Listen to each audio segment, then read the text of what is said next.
Hey everyone. Thank you for joining tonight. I hope everyone is doing good. Um, I see that I have Lee in Maine in here. Hey Lee, how's it going with you? Lee says, looking forward to hearing what's new with you and Kenai. Well, we will get into that in just a moment here. I'm going to get through a few more salutations and then we'll jump right into the content of today's live. And Randy Barbeck is here. Randy says, hello alone. You and Kenai, hope you and Kenai are doing okay. I was going to ask, has your vehicle been running okay? No lights on the dash, starting my outside chores. So much to do. Yep. My vehicle is running fine. I still have a check engine light on, which I need to go in and run the code reader on it. But I'm praying that it's not the catalytic converter, but I think I still have a misfire going on in the vehicle, but it is running much better than it has been. And I've had no issues with the powertrain or losing power as I've been going up the hills and what have you. So thanks for asking, Randy. Hope you get everything done that you need to. And D Stu is here. D says, hope you and your pup are doing well up there in the beautiful state of Alaska. Well, thank you, D. Hope you are too, and appreciate you being here tonight, as well as Randy and Lee. Much appreciated. And there's JR. JR says, howdy, y'all. Howdy, JR. Thanks for being here tonight. And JR is one of my moderators, so I'm going to thank you in advance for moderating. Lonnie Poe is here from Maryland. Rainy day. It's been rainy here the last few days as well. Today it's been threatening to rain all day, though I haven't seen it happen just yet. And there is Rob and Sarah from the Crimmage Inn, who are also moderators. So thank you very much for that, Rob and Sarah. And thank you for being here tonight with me, as well as Paula and Jason from P&J's Homestead Adventure. Make sure you go and check them out along with Crimmage Inn and let them know that Alone sent you their way. Though I know everybody I see in here right now is already watching both of these channels. So thank you very much for that. And P&J say hello, Alone. Happy Tuesday. Happy Tuesday to you too. Very glad to see you tonight, along with Big Family Expedition. Hope you're doing well tonight, guys. And thank you for being here again. And again, there's another great channel for everyone to check out if you're not doing so already. And Nataline Brandy, I apologize if I said that incorrectly, but thank you for being here. Nataline is coming to us from Ohio, so thank you for being here. Sandra Johnson is here as well. Thank you, Sandra. And Breaks Bake also, who says, hello, everyone. Sorry, I've got a little tickle on the end of my neck here. Mary Beth Tanner, thank you for being here, Mary Beth. She is coming to us from Ohio. I'm assuming that's what that's supposed to say. Or Oahu. I'm assuming it's Ohio, Mary Beth. Monica Lynn, Alaska My Heart, another fabulous channel to check out. She says, how are you? Hello, Alone. I am doing great. How are you doing tonight, Monica? Hope that you are doing awesome too. We have lots of people here tonight from Ohio. Theo 8863 is here as well. Thank you for joining. And yeah, Mary Beth said it was Ohio. Just skipping over some salutations here. AK Dog Mom is here. How are you doing tonight, Kim? So glad to have you here with us. And let's see here. Pamela is here. Pamela Hadfield from Illinois. Thank you for joining tonight, Pamela. And remember that if you have questions, go ahead and ask those questions. It's best if you put a couple Q's or not Q, yeah, Q's or the question mark or a big thumbs up in front of the question. And that way I can see it and I will get to it and let everybody else see your question on screen as well. And Rob, thank you for putting up Monica Lynn's channel link. I'm sure she greatly appreciates that. And so Lee had asked how things are going here with Kenai and I. We are doing great, trying to stay warm. As I mentioned, it's been raining the last few days here. Even though the temperature has been close to 50 degrees, it has been really cold for whatever reason. Raining at night and most of the snow is gone. In fact, the few places that I have snow left is wherever it has been pushed up into a bank. But other than that, the snow is pretty much gone from the property. Thank goodness. But like I had said in my last video, the mosquitoes are here. And so if you see me scratching, it's because I have a few mosquito bites on my fingers.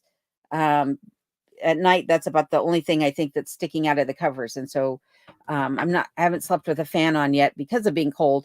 And so they've gotten to my fingers, unfortunately. And Margot Spice is here. Hello, Margot. Margot says, hello from Southeast Michigan. I live on an island in the Detroit River. Love your channel. Well, that's pretty cool. I didn't even know that there were islands in the Detroit River. And thank you for being here tonight. I greatly appreciate it. And Jack Brown, my favorite master gardener. How are you doing tonight, Jack? Good to see you. Thanks for being here. And Mary Beth is reminding everyone to give this video a thumbs up. So thank you very much for that, Mary Beth. I do appreciate it. Paula and Jason are asking, how's the mud situation since your last video? The mud situation is much better. Luckily for me, I believe that trenching is really what helped get all the mud to not be as severe as it was last year and to channel that water away from the front of the cabin. I had gotten a question from a viewer who had asked if sandbags could have helped prevent some of the flooding that I've had in the cabin, not in the cabin, thank goodness, but in front of the cabin over the last couple of years. And while it might help in some ways, it won't actually prevent all of it, because a lot of that is coming from the snow and the ice that has built up on top of the soil over the last few months of the winter. And as that melts, that's what's creating the flooding. So the sandbags wouldn't hold back any water. Sandbags would be great if I had water coming in from elsewhere, but I don't really think it would help in my situation here necessarily. And Steve Miller is here. Steve says, hi, Mr. Live Chats. Hope you're doing well. Just love your site. Keep up the good work. Well, thank you, Steve. I greatly appreciate that. And I thank you for watching and for being here tonight. And Sergeant John T is here, says, run a dose of Marvel Mystery Oil as recommended on the bottle into your oil and do it at each oil change. A lot of engines don't get oil changes on time and are filled with low quality oil. That I definitely believe. And it looks like you said this was part 1. So you have another one down here. I'm going to skip forward and then I'll go back up. His part 2 says this combination often causes the oil ring on the piston to clog up and lets oil force past the piston to the combustion side, causing misfire. That is good to know. So I will look for that mystery oil or Marvel mystery oil that you've mentioned to me and see if I can put that in, because my vehicle is definitely due for an oil change. So thank you for that, Sergeant Don T. And Jack Brown says it is 73 degrees at almost 8,000 feet in the Rockies. Well, you were having a nice warm day up there, Jack. My parents used to live in the Colorado Rockies, and they lived over 9,000 feet in elevation. And I laughed every time I was up there because the weather at their home would be different than it was at the bottom of their driveway. And a lot of times I'd be up there. They only had 1 month out of the year where they didn't have any snow. And you'd be up there and it'd be a blizzard at their property. And I'd be telling my mom, I got to go. I've got to get off the mountain or I'm not going to make it home. And I get to the bottom of their driveway and it'd be bright blue, sunny skies, no weather whatsoever. So enjoy your 73 degrees there, Jack. Pamela Hatfield says, what is the scariest moment you've had in Alaska? Well, the scariest moment I've had in Alaska was actually right after I moved into the cabin. It wasn't right after, but it was shortly after being here. I think I'd only been here maybe about a month, and I fell off the stairs in my cabin. I've made a couple of videos about how bad those stairs were constructed, and apologies to the previous homeowner, but yeah, those stairs are not built to any code whatsoever. They're all different heights, different lengths or widths, I should say, and some of them are tilted and they're just bad. But I fell off those stairs. And when I fell off those stairs, I herniated a disc in my back. I actually think I broke my back, but I didn't have any, insurance at the time. And so I didn't go to the doctor. So what I did is I researched, what do they do for you when you have a broken back? And I found that they just basically put you in this corset type structure, and they leave you in there for, a long period of time. I don't remember what it is, like 6 or 12 weeks or something like that. Well, if you go back and you watch those earlier videos, you're going to see that you can see a very rigid corset underneath my sweaters and things. And you're going to see that I'm moving in a very, unnatural way. It was because of how I hurt my back. And like when I say that I think I broke it, I couldn't move. I couldn't bend forward. I couldn't bend backwards. I couldn't bend to the side. I couldn't twist like this. All I could do was basically go up and down and twist at my legs, but not in my torso at all. So luckily through wearing the corset and also sleeping with my arms extended above my back, or above my head, I should say, eventually I was able to find relief from the pain I was in, but it took many, many, many weeks, at least a couple of months before I was able to find that relief. But that was the scariest because had just gotten here and I thought, oh my goodness, what if what if it's over before it even started? So being alone and having accidents around the home is probably one of the scariest experiences that I've had. And I've fallen off those steps twice. The second time I fell off the steps, I actually broke my foot. So those steps need some massive work, which is on the project list to get done this winter or summer. Sorry, I forget what season we're in, this summer. So thank you for asking, though. That is a great question. Matt AK is here also. Matt also has a channel. So thank you for being here, Matt, with us tonight. Matt says it's snowing again in Utah today. Also, howdy, fam. Howdy back to you, Matt. And hopefully you're not getting too much snow out your way. And Red Like Wine again. How are you doing tonight? It says, hi, thank you for being here. Along with Deborah Daniels from North Carolina and Marigold's Way. Thank you for being here. Appreciate it. And Monica Lynn is agreeing with me that we have what a great group of people here today. So nice to see you all. I agree. And Donna says, hey, I love watching your beautiful videos. The scenery looks magnificent and your cabin is beautiful. Well, thank you very much. There's still a lot of work, like I said, to be done in this cabin. I recently did a video showing getting my loft set up for my gun cleaning station as well as sewing. And someone had said, what about the ceiling and the walls? Are you going to leave them like that? And the answer is no. I do have plans to finish out this cabin properly and get rid of the old 1970s paneling and put up some proper siding, not siding, but wall coverings in here, I should say, make it look like the log cabin that it actually is without losing the insulating factor behind that paneling that I have, and cover up this plastic that I have on the ceiling right now. So thank you though for commenting about how you appreciate the look of the cabin the way it is right now. Panhandle Off-Road Ranch, also another great channel, is coming to us and says hello from Windy, Wyoming. Well, thank you for being here tonight. Greatly appreciate that and hope you guys are doing well. Matt AK says, howdy, Rob. And Paul and Jason, Monica Lynn, and Sheila Markland is here. Sheila says, hi from Southwest Ohio. Enjoy your videos. Alaska's on my bucket list. Well, that is awesome to hear. I think everybody should have the chance to go to Alaska if that's what they want. It is an absolutely beautiful state. And I hope that when you finally get up here that you enjoy it as much as I do. And Sergeant John has given us a third part to his message. And he said, the misfire will cause a lot of fuel and oil to get into the converter, causing the death of the converter. I better get this checked out because the last thing I want to do is have to replace a catalytic converter. They're very, very expensive. So thank you for that again, Sergeant John. I will get it checked out. Lee is saying, ugh, mosquitoes. Black flies have arrived in Maine along with the ticks. We have ticks here in Alaska, but I've never seen one on Kenai. I hope I never do. But ticks are one of the worst. I think worse than the mosquitoes. So, and luckily, the thing about the mosquitoes and the black flies here that we have, the flies don't seem to bother me, like or Kenai or anything I have around the cabin. But even though the mosquitoes bite, they don't carry any diseases here. The parasites cannot survive the cold temperatures here and the long drastic winters. And so we don't have to worry about malaria or the Zika virus or dengue or any of that.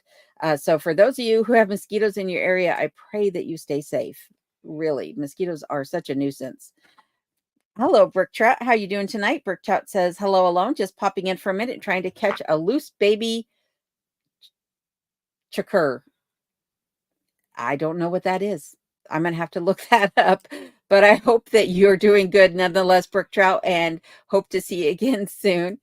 Jack Brown says, I'm in Southern Colorado.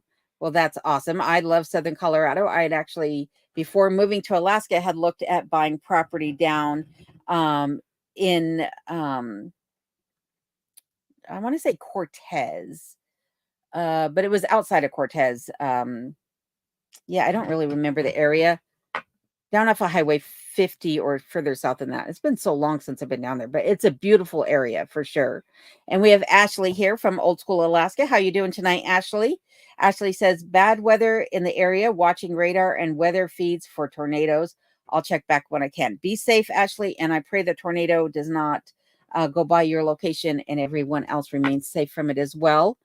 And keep us posted for sure, Ashley. Matt says, I drove through Telluride, Silverton, Array, etc. last month on my road trip. Colorado is beautiful, almost as beautiful as Alaska. Yes, I always say that Alaska is like Colorado on steroids and with an ocean.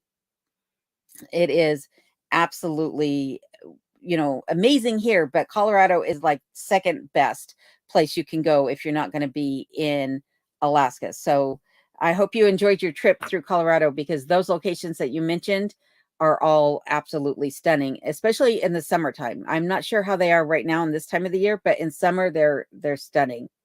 And Brook Trout says he's having crazy weather in the Midwest. Yeah, that I don't Brook Trout's in Florida, but yeah, crazy weather in the Midwest. I understand that. I've been watching videos about the tornadoes that have been happening in Nebraska and other places, and they're just insane. So at least that's one thing that Alaska doesn't really have a whole lot of, is tornadoes. I think there have been a few here, but it's not very common. So for those of you who live in Tornado Alley, I pray that you all stay safe. Jack Brown says, we only get 7 inches of moisture a year here. That is hardly anything. The average for where I lived in Colorado was 21 inches of rain a year.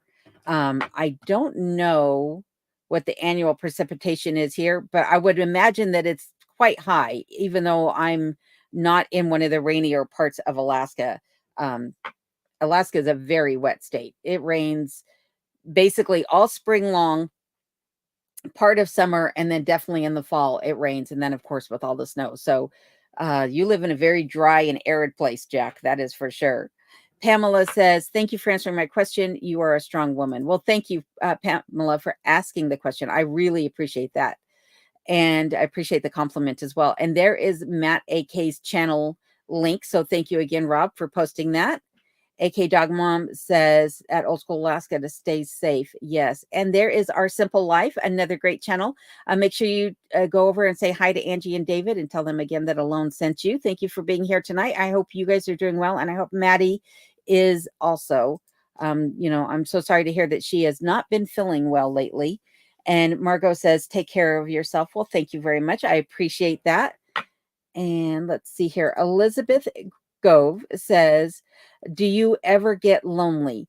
No, not really. I am an introvert, of all introverts, believe it or not. I like the solitude and the quiet, and keeping, busy with things. And I stay so busy, I don't really have time for dwelling on things. I work through a lot of, solutions to things in my head a lot of times. Do I miss my family though? Yes, I do miss my family. I love my children dearly, and my mom and my sister and my brother. I think they're all fantastic, and I keep in contact with them regularly. But as far as being lonely, no, it's not something that I typically find myself in a situation of. But thank you for asking. Matt AK says, I sprained a facet joint in a lumbar vertebrae a few years ago. Worst injury ever. Also couldn't move hardly at all. Back injuries suck. Yes, they do.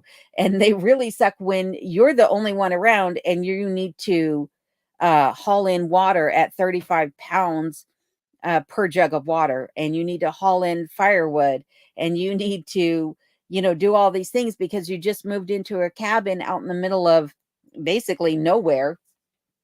You don't know anybody, and you really can't drive either because you've injured your back. Yeah, it's pretty bad. So I hope your back is 100% back to being where it needs to be. Mine is fine now. I don't have any issues with it, no mobility issues or aches and pains or anything like that. So treat yourself well, not only to Matt, but to everybody. Do yourself a favor and treat yourself well. And let's see here. Jack Brown says, I would give this place up to live in Alaska in a heartbeat. I would. Yeah, that's how I felt about getting here too. It was like anything I could do to get myself here was on the list of to-dos because I knew after coming here the first time that this is exactly where I wanted to be. And I'm so thankful to be here now. And I'm thankful that I get to share all of that with you guys, and especially those of you who are living vicariously through this channel. That's why I try to show you as much as I can about not only the way I live, but other areas of Alaska as well. Even though I don't get the chance to go out as much as I would like. And there are definitely a lot of channels out here that show a lot of Alaska too, like Our Simple Life. They go on hikes all the time. They show beautiful areas of Alaska, you know, and then you have other channels like Alaska Cut the Cord, who is also one of my moderators. So thank you for being here tonight. Adam and Phyllis, you know, they are out doing the Alaskan things as well, hunting and fishing and snow machining. And also Rob up there at the Curmudgeon, he and Sarah, you know, are living the life, and they're, you know, they are on the whistle stop. Essentially, they basically have to take the train to get in and out of their property, and a bunch of other channels, right? They're really living the true Alaska experience, where I don't really or haven't yet taken the opportunity to do a lot of those things. But I appreciate each and every one of you who are here watching the channel, learning from me, enjoying the way that I live, and encouraging me to continue on. So thank you very much for that. And let's see here, skipping through some of the salutations. And Sandra says, will you be planting a larger garden? Eventually, yes. Eventually, I will be planting a larger garden once the back of the property, I still have some work to do back there. Once that all gets done, so hopefully next summer, I can get the bigger garden put in. Back in Colorado, I had a fairly good sized garden. It was about 6 feet across, but it was 65 feet long. And I grew just about anything I could think of in there. Absolutely loved it. Lived off of that harvest all winter long. And that's what I would like to do here. So yes, eventually a bigger garden will be going in for sure. And Break Spake says, everyone is totally awesome. I agree. I couldn't have said it better myself. Trisha Wymore, how are you doing tonight? Trisha says, evening all. Well, hello, Trisha. Hope you're doing well tonight. And there is Alaska Cut the Cords channel link. So be sure to go over and say hi to Adam and Phyllis from me, if you would. And Alaska Cut the Cord is saying hi to Rob over at Curmudgeon, Monica Lynn at Alaska My Heart, and Matt AK. And JD here. How are you doing tonight, JD? JD says, cheers from the Canadian Rockies. And cheers right back at you, dear. Hope you're doing well. And Joan Pavalier, how are you doing tonight? Joan says, hi alone and everyone in the chat. And hi back to you, Joan. I hope you're doing well. And let's see here. Margot says, thunderstorms are coming our way, and it's been anywhere from the 50s to the high 60s around here. So your temperatures have been kind of close to mine. I haven't gotten up to the high 60s yet, mainly around the low 50s. I don't even think I've hit high 50s yet. But thunderstorms I haven't seen yet. Thunderstorms will come a little bit later as it warms up outside more towards summer. And the thunder here sounds incredibly different than it did for me back in Colorado. And I'm assuming, actually, I don't know why that would be. I was just going to say, I'm assuming because of the mountains, but I have mountains right behind my cabin on actually all sides of the cabin. You know, there's mountains all the way around. So I don't know why the thunder here sounds different, but the thunder in Colorado is incredibly loud. And the thunder here is more of a rumble up in the clouds. Like I've not heard those big crashes of thunder here yet. So if it happens, hopefully I'll get it recorded and can share with everybody. And Ray's beautiful or blissful connections. How are you doing tonight? Ray says, hello, everyone. Well, I hope it's Ray and not Rhea. If it's Rhea, I apologize. But thank you for being here nonetheless. Appreciate that. And let's see here. Adventures from Stormy Acres is here already also and says hello from Stowe, Ohio. again, another person from Ohio tonight. I have the Ohio congregation here, which I am very happy to have all of you. So thank you for being here. Lee says, "Oh my word alone, I didn't know about that back injury. You are a tough cookie." Yeah, I didn't really talk about it when I first when it first happened. I didn't really want sympathy, right? I wasn't like I didn't want to come across as one of those channels that was like, "Hey, look at me, woe is me." I mean, I understand that there are times where, yeah, you definitely have to be forthright with things like that and be like, "Hey, I just need to let everybody know what's going on." But also the other thing is that I was kind of afraid of admitting to some of my failures at that point, and in my mind, that was definitely a fail. Like, you can't even walk down the stairs, you just moved to Alaska, how are you ever gonna survive? And there were already people who were so scared, uh, for me already out here. Early on in the channel, I got a lot of comments about, "I can't watch your channel, it freaks me out thinking about you being out there all by yourself," and if those individuals had heard, "Oh, and I'm doing it with a broken back, mind you," or at least a herniated back, I think they probably would have called welfare services. Can you come check on this individual? There's something wrong with them. They're out of their mind. But yeah, thank you for that, Lee. I appreciate it. And Margot says ticks are abundant here right now. Well, hopefully you and your pets are staying safe from the ticks because those are not fun. They carry so many diseases, just like the mosquitoes I mentioned. And the thing of it is like the ticks are so tiny. Like you almost need one of those, um, like a fine tooth comb to find them if your pets are have very dense fur. So ugh, I hope I don't ever have to deal with one. And Sunshine Alaska's here. It says better late than never. Hello from Kenai. It didn't rain today, so I've been in the garden all day. Well, you are a lucky individual. I wish I was out in the garden already, but I still need to get some gardening supplies. So hopefully, in the very near future, I'll be running out and getting what I need for the garden and get it going. But thank you for being here tonight and appreciate that very, very much. And there is Ria's Blissful Connections channel link. Again, Rob, thank you for posting all of those.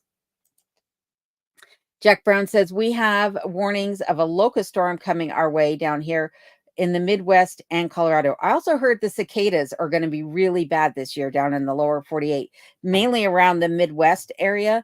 And cicadas are deafening as it is, but it's supposed to be like of biblical proportions, the number of cicadas that are coming out this year. So I hope everyone has some ear protection for that.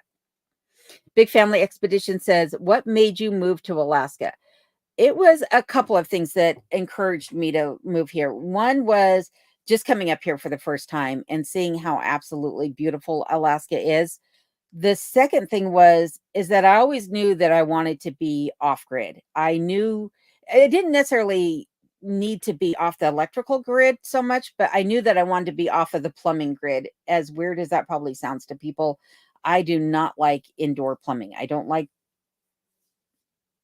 running water, toilets, things like that. Just because I've been in way too many houses that have had bad plumbing, right? Old plumbing, where you have a main water line that backs up into your house, where you have a toilet overflow, where your washing machine leaks and overflows, or whatever the situation is. And the water damage and the filth and the bacteria that comes from some of those leaks was enough to gross me out. So, with that being said, it was becoming harder and harder and harder down in the lower 48, anywhere I looked in the areas which I was looking in, which was primarily Colorado and the Pacific Northwest. So going up from that direction, to find property that would allow me to build the type of home that I wanted and to have it be a dry cabin. In other words, not have any indoor plumbing. And the areas that did allow it were not areas that I really wanted to live in. They weren't very scenic, or they had other issues in those areas. And so, um, then also the other thing is there was a massive population boom in Colorado when they legalized marijuana there. Like 3 million people moved into the Denver metropolitan area within like a year. And it was outrageous, where you couldn't go anywhere without running into somebody. Just to get out of town on the weekends, if you were not on the highway, by 3, 4 o'clock in the morning, you were stuck in traffic for hours to get out of town. And I just thought, this is too crowded. This is not where I want to be. And after my children had moved out, I decided, okay, it's time.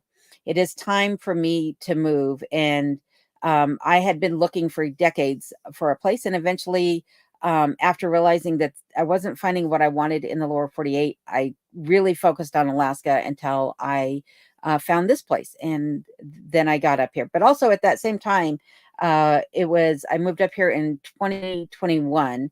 So we'd already been through the beginning of the pandemic and all the craziness that was taking place. And then, things were just becoming more and more, um, I don't know, dystopian, shall I say.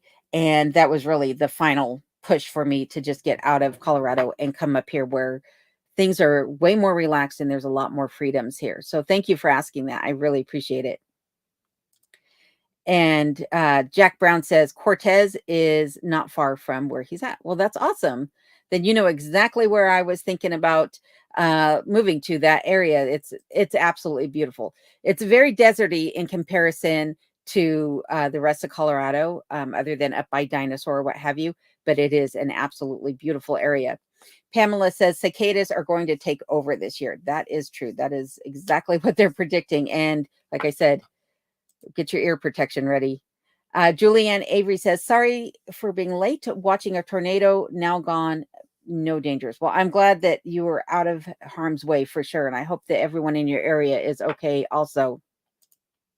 And Monica Lynn agrees and saying, glad everyone is okay.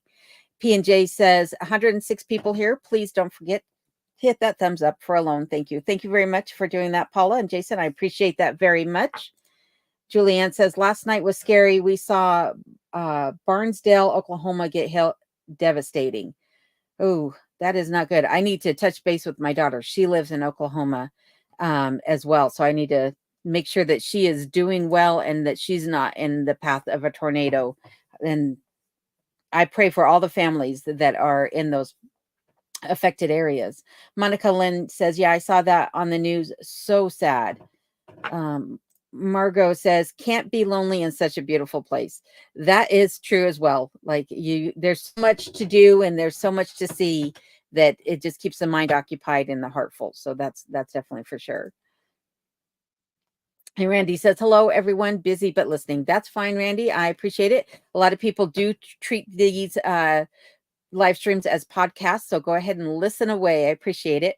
And Paula is asking, did you plan your fishing trip yet? No. I have lots of trips in my head planned, but I have nothing on the calendar yet. And part of the reason for that is that my friend from Colorado, who has been up here the last 2 summers, she's planning on coming up again. And so I don't know exactly when she's going to come up. We're still working that out. And then I've been taking care of a friend of mine who's been in and out of the hospital recently. And so that's taken up a bit of my time as well. But fishing is definitely on the to-do list. The other thing is a lot of the lakes around here are still frozen.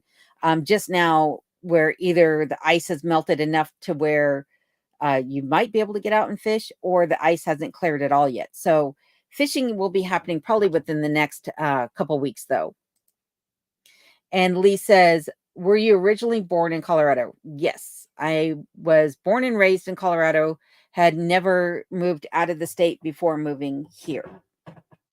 And Jeff Stout, how are you doing tonight? Jeff says, definitely blessed to live free. I agree. This is the best state as far as freedoms go. That's for sure. Frank Hargrove says, I have the answer to the mouse problem. I have cats all over my yard. Try a couple of kitty cats. I'm not a big fan of the idea of a cat in the cabin. Not that I don't like cats. I do like cats. I used to have a cat named Rosebud. She was beautiful.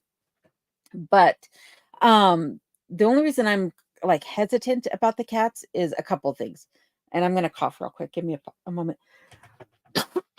Sorry about that. One is Kenai.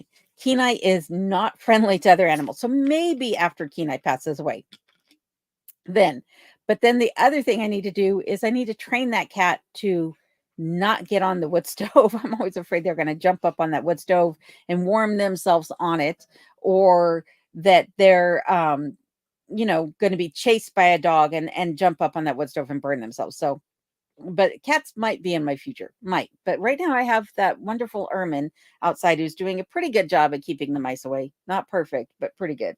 But thank you, Frank. 1 second while I take a drink, folks. Apologies for that. And Monica says she has to run. Unfortunately, it's a migraine day. Oh no, I understand how that goes. She says, I wish I could stay longer. Have a fabulous week. Alone and everyone be safe. Same to you, Monica. Appreciate you being here tonight. And I hope you get to feeling better. I know how migraines go. Rob says, Alone does get behind. Make sure if you have a question for her, either tag her in it or give some thumbs up or the QQQ, which I do appreciate you reminding everybody of that. And Rhea says, hope you feel better real soon, Monica. And let's see here. Our Simple Life says, just listening while filling the dehydrator with hiking goodies. Oh, fun, fun, fun. Can't wait to see your guys' next adventure and see what you got going on with what you're putting in the dehydrator too. And Vic is here. Vic says, hi, Alone from South Carolina, 90 degrees today. Oh, you are way too warm for my liking. But welcome and thank you for being here, Vic. Greatly appreciate it. And Jack Brown says, prayers are with you all. May God bless you and yours and keep yours safe. I agree. Lee in Maine says, that question came out wrong. Meant, were you born in Colorado? Yep, I knew exactly what you meant. So thank you for that. And Scott's Life is here. Hi, Scott. How are you doing tonight? Hope you're doing well. Scott also has a wonderful channel. If you are interested, be sure to check it out and tell him Alone sent you.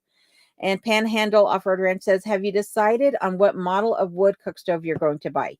Yes, I am looking at getting a J.A. Roby.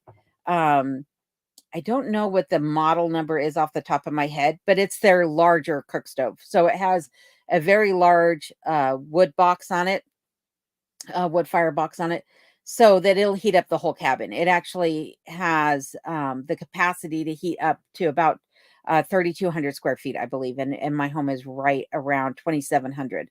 So that's what I'm thinking about getting. The only issue that I'm having with doing that is that there are no dealers in Alaska. So I would have to have it brought in either from Canada or from Washington. And also I'm having trouble finding a wood stove installer, like someone who will come out and install the wood stove for me, make sure that it's all to spec, away from the wall as far as it needs to be, that the output on the roof is set up correctly and all of that. The stove I have now is put into spec, but I think that was more by fluke than it was by, design. I think the guy who did it, my contractor, I think he just got lucky more than anything. I wasn't here the day they moved the wood stove. But who knows? But thank you for asking. So yes, I do have one in mind. And Sergeant John says that the Marvel mystery oil may clear out itself out with several long drives. Wish you luck with it. Well, thank you for that. I think I missed one of your messages there. I'm not sure if he's saying that after doing the mystery Marvel oil, if the yeah, that thing that's happening with my vehicle is what's going to fix itself, or if the oil will work itself out. God, why my brain just went blank. I'm like, what is that called? Misfire. Thank you very much. The misfire. Betty K says, nice to see you Alone. Well, thank you, Betty. I appreciate that. Glad to have you here and hope you're doing well. And Susie Q says, why are there not closer recycling places than 200 miles? I think that is what you said in your drive. So there is a landfill, a dump, if you will. They call it a sanitary station or something like that, north of Glen Allen. So there is one there.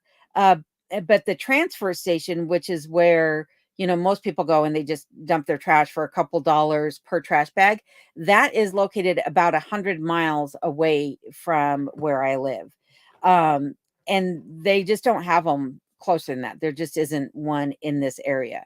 Part of the reason for that is because there's not as much population in this part of Alaska. The area in which I live, the census area in which I live, the Copper River Basin, is the same size footprint as the Matsu Valley and Anchorage combined, with only 1% of the population. The Matsu Valley in Anchorage has close to like 400,000 people, I believe, in it. And there's only like 3,000 people, or yeah, something like that, in this entire area that makes up the same size footprint. So that's one of the reasons why there isn't a transfer station closer. And to use the sanitary landfill, excuse me, to use the sanitary landfill north at Glen Allen, it is very costly to do that. So, if you're making a trip into the Matsu Valley, it's just better to pack up whatever trash you have that you cannot take care of yourself and dispose of it that way, as opposed to paying for the landfill fees. So great question, though. And Deborah Oysters here. Deborah says, hi from a small town, Edgefield, South Carolina. I enjoy your channel, living in Alaska vicariously through you. 90 degrees here already, but the garden is looking great. Well, thank you for being here. Thank you for the compliment on the channel. And also congratulations on your garden. I appreciate that very much. I'm jealous, actually, because I'm so anxious to get out there and get started on mine. But like I said, I need to get the soil level built up in those beds before I can actually get anything planted in them. So thank you, though, very much. And Scott is saying hello to Curmudge Inn. And we got some more salutations going on here. William Carr says, hi, I posted on one of your vids about the foam on the exterior of the bunkhouse. I saw that. So thank you for that, William. It's likely that foam was used in the trench on the pipeline. Ex-cross-country pipeline engineer. You know what? I truly believe that, considering that the individuals who built my cabin, as well as that bunkhouse and the other small building that I've already taken down off of the property, have all been covered in that same foam, and they were all built by pipeline workers. So I truly do believe that is the case. The lady who helped build this cabin, when she stopped by, she said that the gentleman who did it was a friend of her husband's, and that he had just started a new company or had just gotten, the equipment to do it, and basically wanted to test it out. And so they let him test it out all over this cabin and the other buildings. But considering that it was pipeline workers that built this cabin, I wouldn't doubt that one bit. So thank you for that, William. And thank you for being here tonight. Breaks Bake said, my husband and I love your channel. Thank you for sharing your knowledge. Well, thank you very much for being here. I appreciate that. Absolutely. Scott's Life says, doing well and staying busy. How about you two? I'm sure he's talking to Curmudgeon or Paula and Jason. So let's see here. There is his channel link. Be sure to check him out. Again, like I said, has a fabulous channel, and he is also renovating a cabin and around the property that he purchased in the woods. P&J says, alone, any new animal signs? Nope. But you'll have to stay tuned or check out this week's video to see what I have going on with animals around the property. So, but no new animal signs here on the property, that is. William says, if you decide to remove it, wear breathing gear. Oh, yeah, absolutely. And that yellow foam on the bunkhouse is deteriorating, just as you said in your comment on one of my videos. It is weather worn and sun damaged, and you touch it and it basically just crumbles apart. So yeah, if I wind up covering it, it'll just get Tyvek'd around when everyone will be, respiratored up and what have you. If I wind up taking it off, I don't know that that's going to happen either, because that's an EPA issue, because it is so disintegrating in front of your eyes, basically.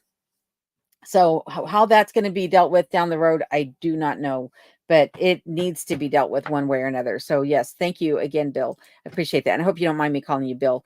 Bren Free is here, and she also has a wonderful channel out of Australia. Bren says, hello, Alone. Great to see you. Great to see you too, Bren. Appreciate you popping in tonight, and I hope you're doing well. And again, make sure if you are looking for new channels to watch and you haven't already discovered some of the ones I'm talking about here tonight, like Bren Free, make sure you go and check them out and say hi to them. Pamela says, how old is your precious dog? My dog, Kenai, is, I got to think about this. He's either 12 or 13 years of age.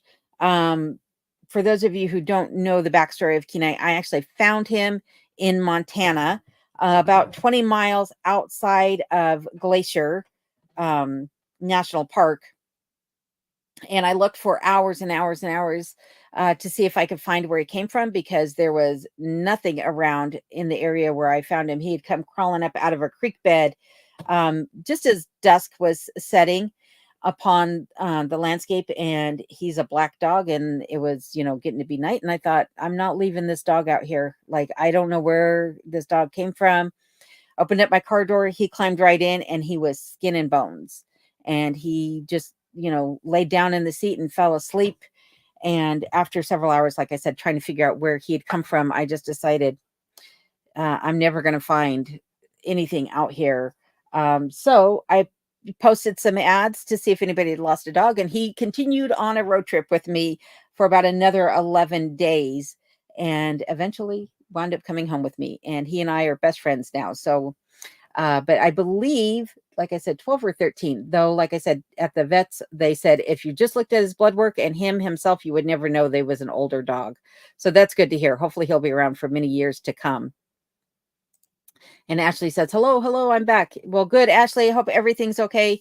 Hope that the tornado has cleared your path and you're no longer in danger. And let's see here. There is Brenfree's channel link. So again, be sure to pay her a visit and say hi from me if you would. Alaska Cut the Cord is also posting their link. And we got lots of salutations going on here. And let's see here. Rob is asking, I thought your name was Ashley. Now it's back, lol.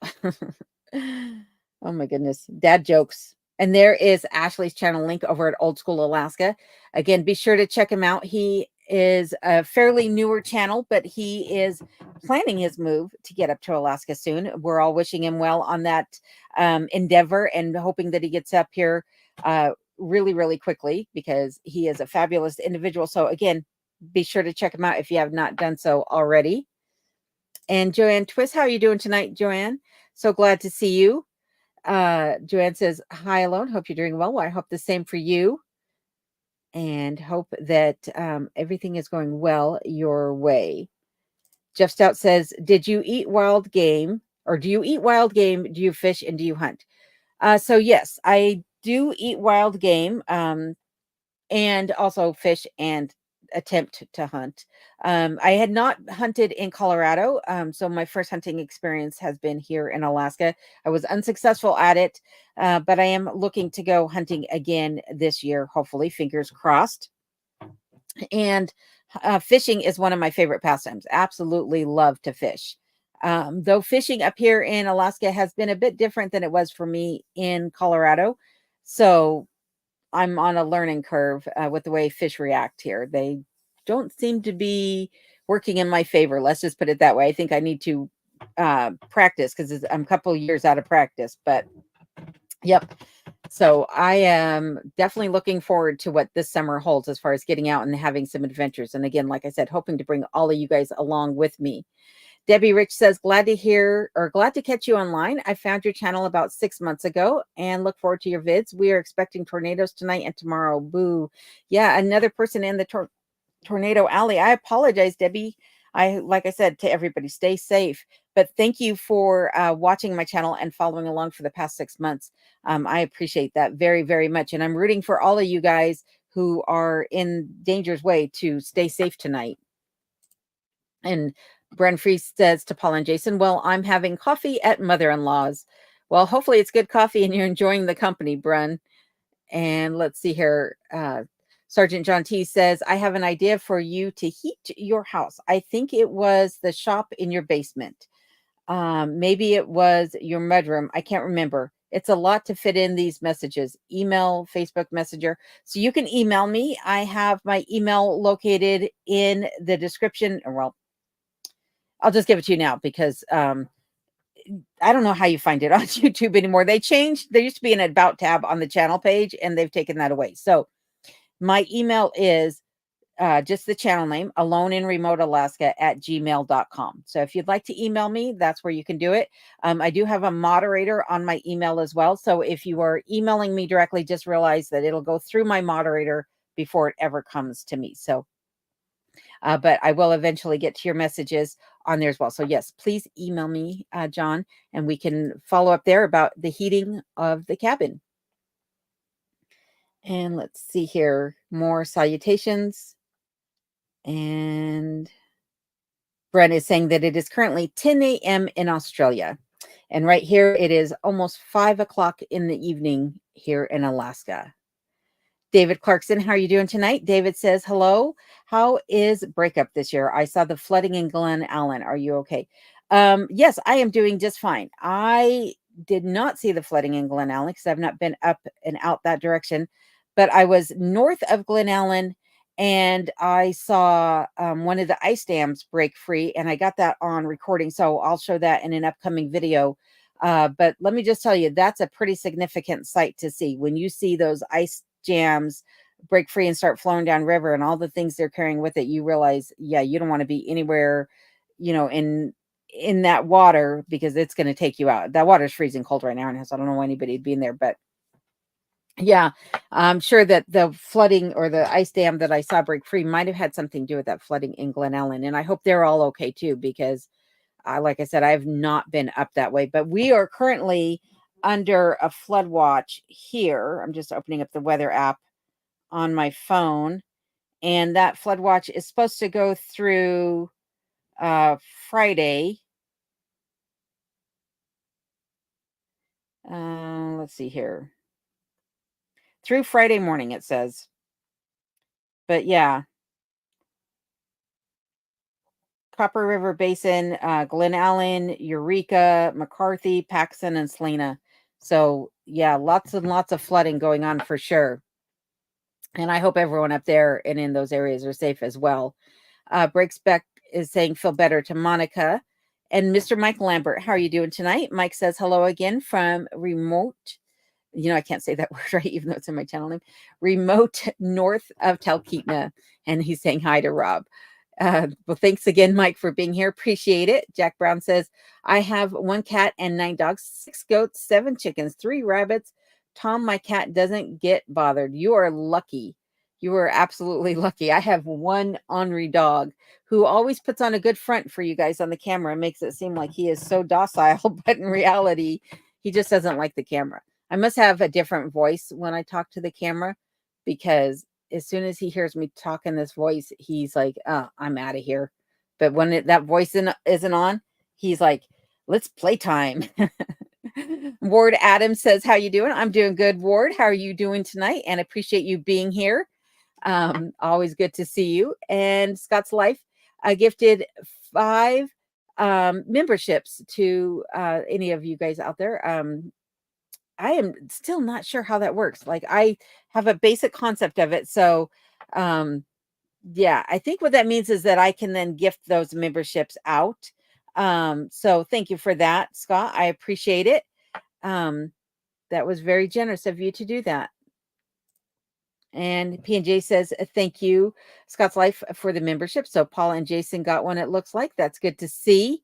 Very nice. And Rob over at Curmudge Inn. Debbie Rich. And let's see. Can I see who the other one is? I'm not sure who got the other one, but thank you very, very much for that, Scott. I greatly appreciate you doing that. That's very nice of you. And Paula Tubb says, hi, Alone. Good to see you. I found property in the Salina area, and I'm wondering if you are familiar with this area and what your thoughts are. So yes, I am familiar somewhat with Salina. I'm not sure if it's Salina. I think it's Salina. I am somewhat familiar with the area. It you can go back on Nesbina Road all the way back to the old Nesbina mine, which has since been long abandoned. It is on the same road, that Nesbina Road. One side of that is going to be the Wrangell St. Alliance National Park, and on the other side of that is going to be the National Preserve. So I think it's like 8 miles back is when you start making your way back into the preserve and into the park itself. But from my understanding, it is kind of a little close knit community. Um, a lot of older cabins back there. There's some stores in the area, little gas station and what have you. It's a cute area for sure. But as far as the weather is concerned there, I don't have a whole lot of familiarity with it. I would assume that it's very similar to mine, except for the fact that I think that they're at a little bit of a lower elevation than I am. So you might have, more snow your way, or you might have more flooding, like I just mentioned a minute ago, and things like that. But yeah, I've been back there a couple of times now. But I've really not actually like stopped in any of the little um the little store that's there. There's another, like, I think a B&B that's there. I've not stopped at any of those locations. I've just kind of been fly by as I head back in Nesbina Road to go do some filming, or heading out the other direction from there. So congratulations though on finding your property. I think that's fantastic, and I hope that you're planning on moving in there very soon, and that it works out exactly as you plan. So congratulations again. And Ria says, congratulations to everyone with a gifted membership. I agree. That was very sweet of Scott to do. So thank you again, Scott, for that. And Sergeant John T says, the part 4 about the car info was a few letters long and it didn't get seen. Maybe you can go back. I can't move it. It's all good. We'll catch up in the email, like we said, John. I appreciate it. And Paul and Jason say, Alone, by the way, congrats on 30,000 subscribers. Great milestone. Thank you for that, Paul and Jason. I appreciate that. And I appreciate each and every one of you, because I wouldn't be there without you guys. So thank you very much for following along and subscribing to the channel. I greatly appreciate it. And Patty Chapman says, hello, Alone, new sub here, just like this. Patty, thank you for subbing. I appreciate it. Loving your content. Well, thank you. And thank you for being here tonight. That is very nice of you. And Debbie Rich, again, is thanking Scott for the memberships, which was an awesome gift. And Ria's Blissful Connection says, that is a wonderful milestone. I agree, Paula and Jason. Congratulations, Alone. Well, thank you, Ria. I appreciate that very much. And Margot says, my parents were native to Michigan's Upper Peninsula, which meant I spent many summers up there. Absolutely love it. And I cannot handle heat and humidity. It's not in my genetic makeup. It's not in mine either. Like, I am so comfortable here with it being colder. When it starts getting up to like 60 degrees, I'm like, oh, it's too warm. But I've always been that way. I've always loved the cold. Absolutely think it's fantastic. So I'm right there with you, Margot. I feel your pain. Billy Sutton says, hi, Alone, and hi, everybody. Hi, Billy. How are you doing tonight? Hope you're doing well. So good to see you again. And let's see here. I'm skipping through some of these salutations again. And there is Scott's Life channel link. So again, be sure to pay him a visit. And Brooke Trout is saying to Margot, where did you grow up in the UP? My place is south of Marquette. Sorry for that. Pronunciation is not my strong suit. And let's see here. Hello, Arlen. How you doing tonight? Arlen says, good afternoon, Alone. So good to see you. Hello to all in the chat. Well, good to see you too. Hope you're doing well, my friend, and staying safe with everything you got going on this summer. Let's see here. More salutations. SKS Hugo, how are you doing tonight? Thank you for being here. Appreciate it. And same to you, Cranky Aunt Linda. Cranky Aunt Linda, you were correct. I have to let you know that I saw your comment about my kitchen knives being very, very dull, and you are absolutely correct. They are dull. I've never bought myself a set of kitchen knives, believe it or not. Steak knives, yes, which those are dull now too, by the way. But kitchen knives, no, I have not bought kitchen knives, and I need to sharpen the ones I have. So thank you for reminding me that that is on the things to buy list, is a good set of kitchen knives, or at least a sharpener. But most of my knives are serrated, so I think I'd just be better off buying a new set of knives.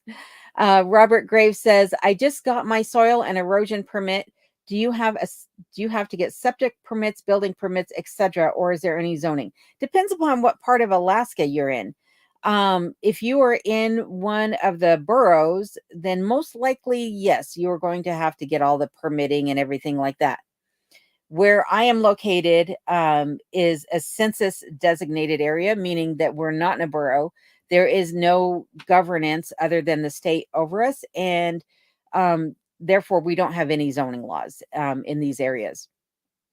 So no permits are needed to be pulled or anything like that. There's no taxes, and you don't have to get a certificate of occupancy in order to live in your home after you build it, and you can build it in any way you see fit, which sometimes is a blessing and sometimes is not, depending upon when you want to go sell that home, because if it doesn't meet the standard requirements, then it won't qualify for traditional financing in a lot of cases. So, but luckily where I live, there are none of those, no building codes, no permitting, and no zoning that I have to worry about. But that's a great question. Thank you, Robert Graves. And I hope you didn't pay out the nose for all those soil and erosion permits, because I know those can be quite expensive. And I'm going to take another drink here before I cough again. So apologies.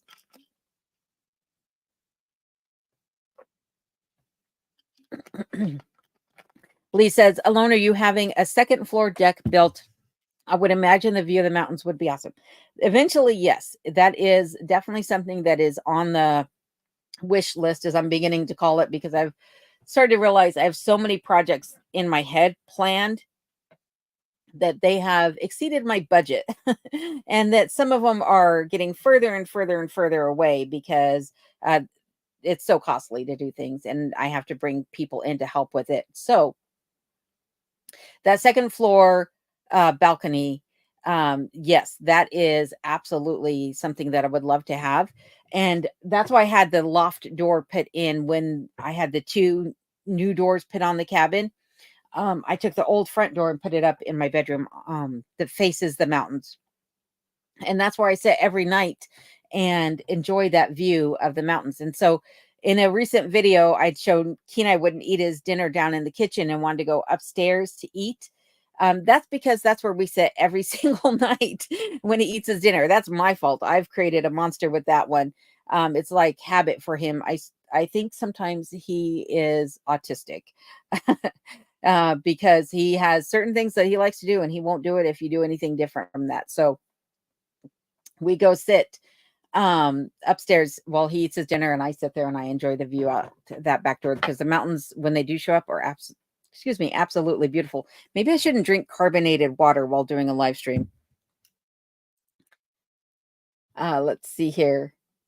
Billy Sutton says, oh, sweet story about Kenai. Well, thank you, Billy. Yes, he is quite the find. Let me tell you, I keep looking down because he's sleeping right here at my feet. And Rebecca, Touched by Yarn, how are you doing tonight, Rebecca? So good to have you on here. There's another wonderful channel everyone should be checking out if you have not done so already. I'm sure Rebecca would love to have you pop over. And let's see here, going through some more. Lee also says, wonderful story about Kenai. And there is Rebecca's channel link. Thank you for doing that. Cut the cord. So again, be sure to stop by, tell Rebecca hi, and subscribe to her channel if you like what she's got going on. And Old School Alaska says, for the moment, I'm Claire of Twisters. One missed my daughter by 15 miles over in Ohio. Whoo, that's close. Thank you for the compliment and looking forward to moving sooner rather than later, I hope. Us too. We all got our fingers crossed for you. We want you up here. So chop, chop. Just kidding. But no, I do wish you all the luck in getting up here really soon. And Denise Pettis says, what's one thing you would change if you were to start over moving to remote Alaska? Doing it sooner, which is what everybody says, but there's good reason for that, is because you get up here and you realize, oh my goodness, I've been dreaming about this for so long. Why did I, put it off? Why did I put other things in front of my priority list and what have you? So yes. Sorry, I just got the email from Sergeant John, and when he put what his name was, I got a big smile on my face because I know who it is. So thank you. Greatly appreciated. Yes, you have the right email. But yeah, getting up here sooner would definitely be the one thing that I would have done different. Um, and then the other thing I would have done different is I would have I would have brought all my stuff up here at once, as opposed to I bought my vehicle so that I could pack everything in it because I knew that the way the ferry system was at that time that the only boat I could get on was going to go to Juneau. I was going to have to camp for 3 days, and I needed to have room in the vehicle for Kenai, and then continue on the ferry and come up here. But that meant that I left all my other stuff in storage down in Colorado. And believe it or not, I still have stuff down in Colorado that needs to make its way up here. Um, and I didn't want to, have things out in the open while I was traveling, what have you. So what I would do differently is I would have brought all my stuff up here at once and either had my vehicle towed up, or I would have had it, shipped up separately. But doing it the way that I did it, with having my son come up here with all my belongings in a U-Haul, paying for him to take a ferry ride because he couldn't go through Canada because of things that were in the vehicle. That wound up costing me a lot of extra money that I didn't really have to spend. So plan wisely. If you're planning a move to Alaska, think about really what it is that you're going to bring with you. Do you really need it? Do you really want it? And how are you going to get it up here in the most economical way? Those are my two recommendations. Get up here and do it wisely and cost effectively. Those are huge in my book now that I'm thinking about all the money I spent in the previous years. So great question, though. Clint Gilchrist, how are you doing? Clint is coming to us live once again from East Texas. And unfortunately, he can't stay long, but just wanted to say hi to everyone. Well, hi, Clint. I hope you're doing well. And I do appreciate you popping in and saying hi, as does everyone else in the chat. And Susan Holder is here from California. Well, hi, Susan. Thank you for coming in tonight and joining in the chat. And let's see here. And Michelle Mann is here. Is it Michelle? Yes, Michelle Mann is here from Wisconsin. Hello, Michelle. How are you doing tonight? Appreciate you being here. I need to put my glasses on so I can read. I guess I should just read what's on the screen. You can't even see my hand. I'm like pointing, but it's not going anywhere. I should just read what's on the screen because it's actually larger than trying to read the side chat. Sometimes I am a goofball, that's for sure. And let's see here. Kelly Malt says, hello from Valley, Washington. You are a guiding light in my life. Well, thank you, Kelly, for that. I appreciate it. It means a lot to me. So thank you very much for that. Got a big smile on my face. And thank you for being here tonight also. Jack Brown says, got to go do chores. Have a great time. Thank you, Jack. I appreciate you being here tonight. And stay safe in Colorado, if you would, for me, please. And Ria says, take care to Jack Brown. We've got lots of people saying good night to Jack.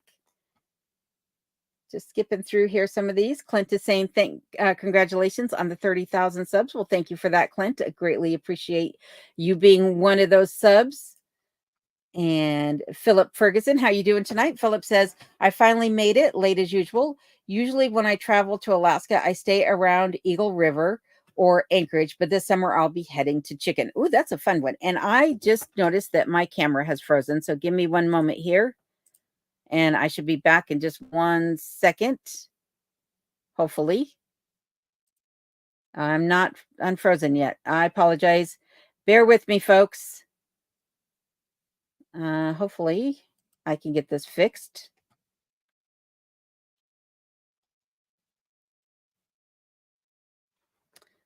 1 second, folks. I'm still here.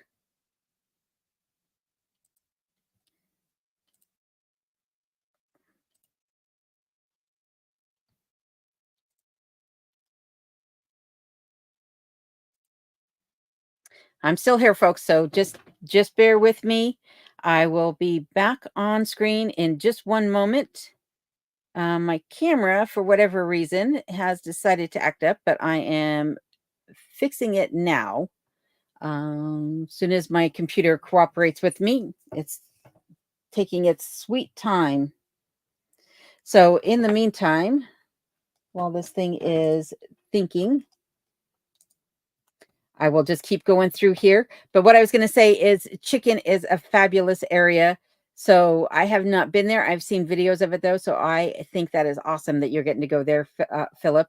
And hope you'll keep us all posted on how your trip goes. And Lee is congratulating me also on the 30,000 as well as Billy Sutton. So thank you guys. Really, really appreciate it. And Charm Wilson says, hey, Alone, glad I can make it. I am glad that you made it too. It means a lot to me that you are here tonight with us. And thank you for joining in the chat. Paula Tubbs says, thank you. I love your channel. Well, thank you, Paula. And again, Paula, I hope your move goes well. And I hope your cabin is everything you want it to be. And there is Paula's YouTube channel link. So be sure to check her out and check out her new location in Slana. And Judy Grimm says, hi, everyone. I'm located in central Wisconsin. Well, thanks for being here tonight, Judy. Greatly appreciate you joining the chat and joining us. And also Colorado Pack Rat Prepper. How you doing tonight? Colorado Pack Rat Prepper is also in the mountains of Colorado, just like our friend Jack Brown. So hope you're doing well. And Margot says, my parents are from the SOO. I think that means South, from the Sioux. Many relatives that are from Brimley and Bay Mills area. Many of my family is American Indian. That is pretty awesome. So I realize now that I've read that comment that she was talking to somebody else in the chat. But thank you very much. And now everybody knows where she's from, in the upper UP of Michigan. Apologies. I'm still a little bit rattled by the fact that my camera is not operating. Give me 1 second. I'm going to actually unplug it and start it over and keep the chat going. Hopefully the chat keeps going. Anyhow, I am still here. Apologies. Let's see here. And Judy says, are you able to get home insurance? I am not able to get traditional home insurance on my cabin here. The reason for that, my camera will be up and running in just one moment, folks. The reason for that is that in the area in which I live, because there is not a, what do you call it? A fire department, a manned fire department, close to where I live. They will not insure my home. Yay, I'm back. Awesome. Sorry about that. I'm looking a little washed out at the moment, but maybe I can fix that. Give me one more second. Stop the camera for just 1 sec here.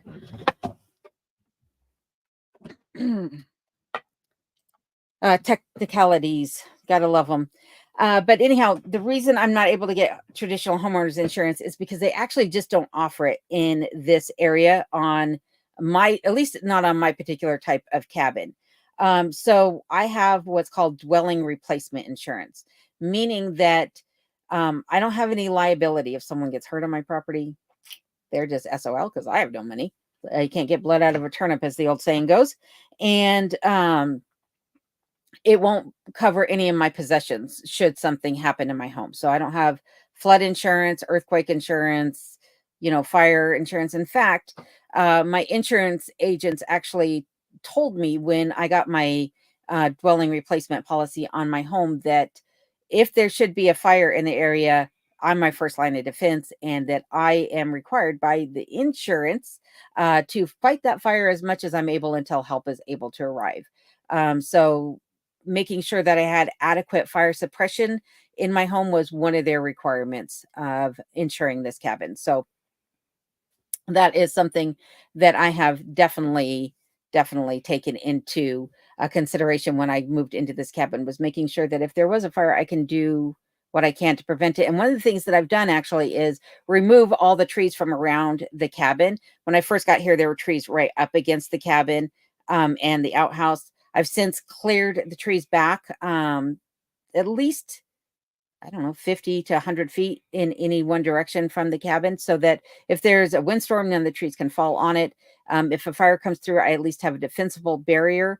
And then one other thing I'll be doing is adding rock around the cabin to ensure that I don't have an issue with the,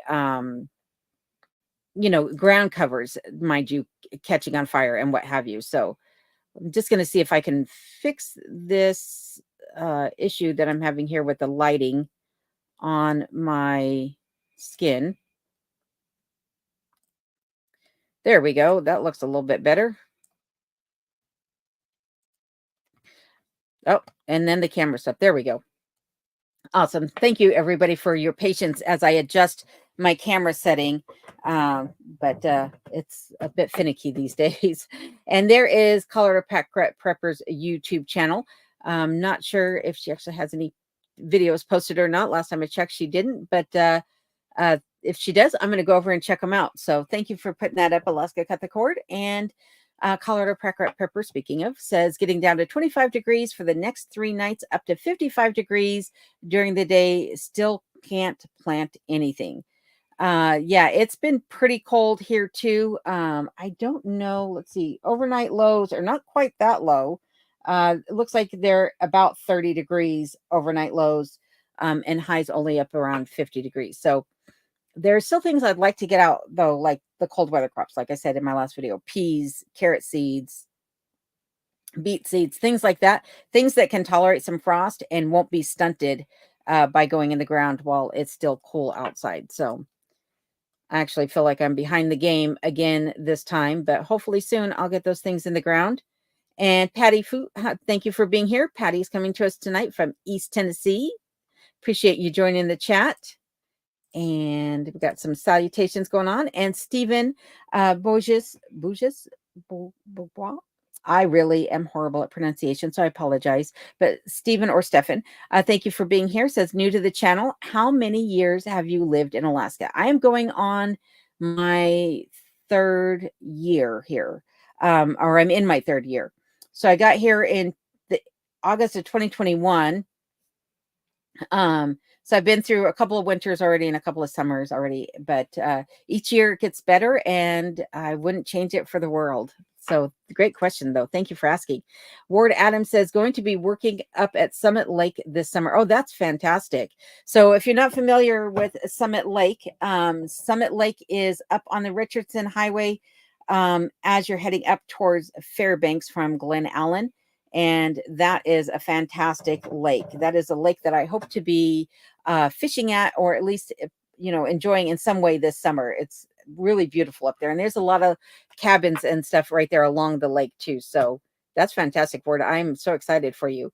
And Jen in Bama, how are you doing tonight? Jen says coming or hello from Alabama. I'm adding words to your message there, Jen. But thanks for being in the chat tonight. Greatly appreciate it. And let's see here. We got more salutations going on. Skipping through some of these. And PTL Fabrication is here. Also another fabulous channel. It says hello all from Dave at PTL Fabrication in Pennsylvania. How are you doing tonight, Dave? Hope you are doing well. And there is Dave's channel link. So be sure to check him out and say hi. And let's see here. Rob says they will slow down on putting up the links so that Alaska Cut the Cord can have a chance to do so. They're in a competition, see who can get those links posted quicker. And speaking of links, this is a channel that you should check out right here, which is Bill Dixon over at the Pungo Prairie. Great channel. And so again, be sure to pay him a visit and say hi. Bill says, chiming in late alone. It's been a long and busy day here on the Pungo Prairie. Nevertheless, I just wanted to, along with Tally Girl, to send our love to you and Kenai. We know, we love you both, and I love you both as well. So again, if you haven't already, be sure to stop by and see what Bill has going on over at the Pungo Prairie. And thanks for being here, Bill. Even if it is just for a moment to pop in and say hi, I greatly appreciate it and always love seeing you in the chat. Pamela says, any problems with bears or Sasquatches? The only problem I have with Sasquatch is he appears to be a peeping Tom. Someone keeps telling me he's in all the windows of my videos. And yeah, Sats is a peeping Tom. But no, in all seriousness, I have been very fortunate in that I haven't had any trouble with bears. Over the past couple summers that I've been here, I've seen evidence of the bears walking around the cabin and what have you. But this year, I have not seen any evidence of the bears out yet. I had gotten a comment from somebody asking me why I wear my gun when I'm outside, and that the bears aren't out because at that point it had only been April. Well, believe it or not, the bears actually start waking up in March to come out of hibernation. And some bears, like black bears specifically, don't necessarily hibernate. They go into a state called torpor, torpor, which means that they basically just slow down their metabolism, and they rest for long extended periods of time to preserve as many calories as they can in their fat reserves and what have you. But they are up and about in the wintertime, and the last thing you want to do is run into a winter bear. So, and even grizzly bears on warm days may come out of their den, or if they feel hungry might come out of their hibernation and then go back to hibernating. But I do wear the gun year round when I'm outside because I'm alone on my property. There is nobody here to protect me should something happen. And so I am my first line of defense, and I do wear it not only to protect myself and Kenai from the bears, but any other potential nuisance animal like moose. Moose have killed more people in Alaska than bears have, and also any two-legged predators that might show up as well. So yeah, but no problems with bears so far. And again, fingers crossed again. I keep holding up those crossed fingers. I'm making a lot of, you know, wishful thinking thoughts here tonight, but really praying I don't have any problems with bears in the near future. One of the things I thought about earlier too, though, is probably one of the reasons that I don't have problems with bears is I don't, um, I don't have trash stored outside of my home, right? And I don't keep trash inside my home, right? So I don't have smells other than when I'm cooking something, and then those smells dissipate pretty quickly. So that might be one of the reasons why I don't have a problem with bears. It's because I don't have anything to attract the animals to the property. And let's see here. I'm going through some more salutations here. And again, there's Bill Dixon's channel link for everybody. Matt says he's back. Had to troubleshoot personal IT issues. Welcome to my world. That's how it's been here tonight too, Matt. So I understand.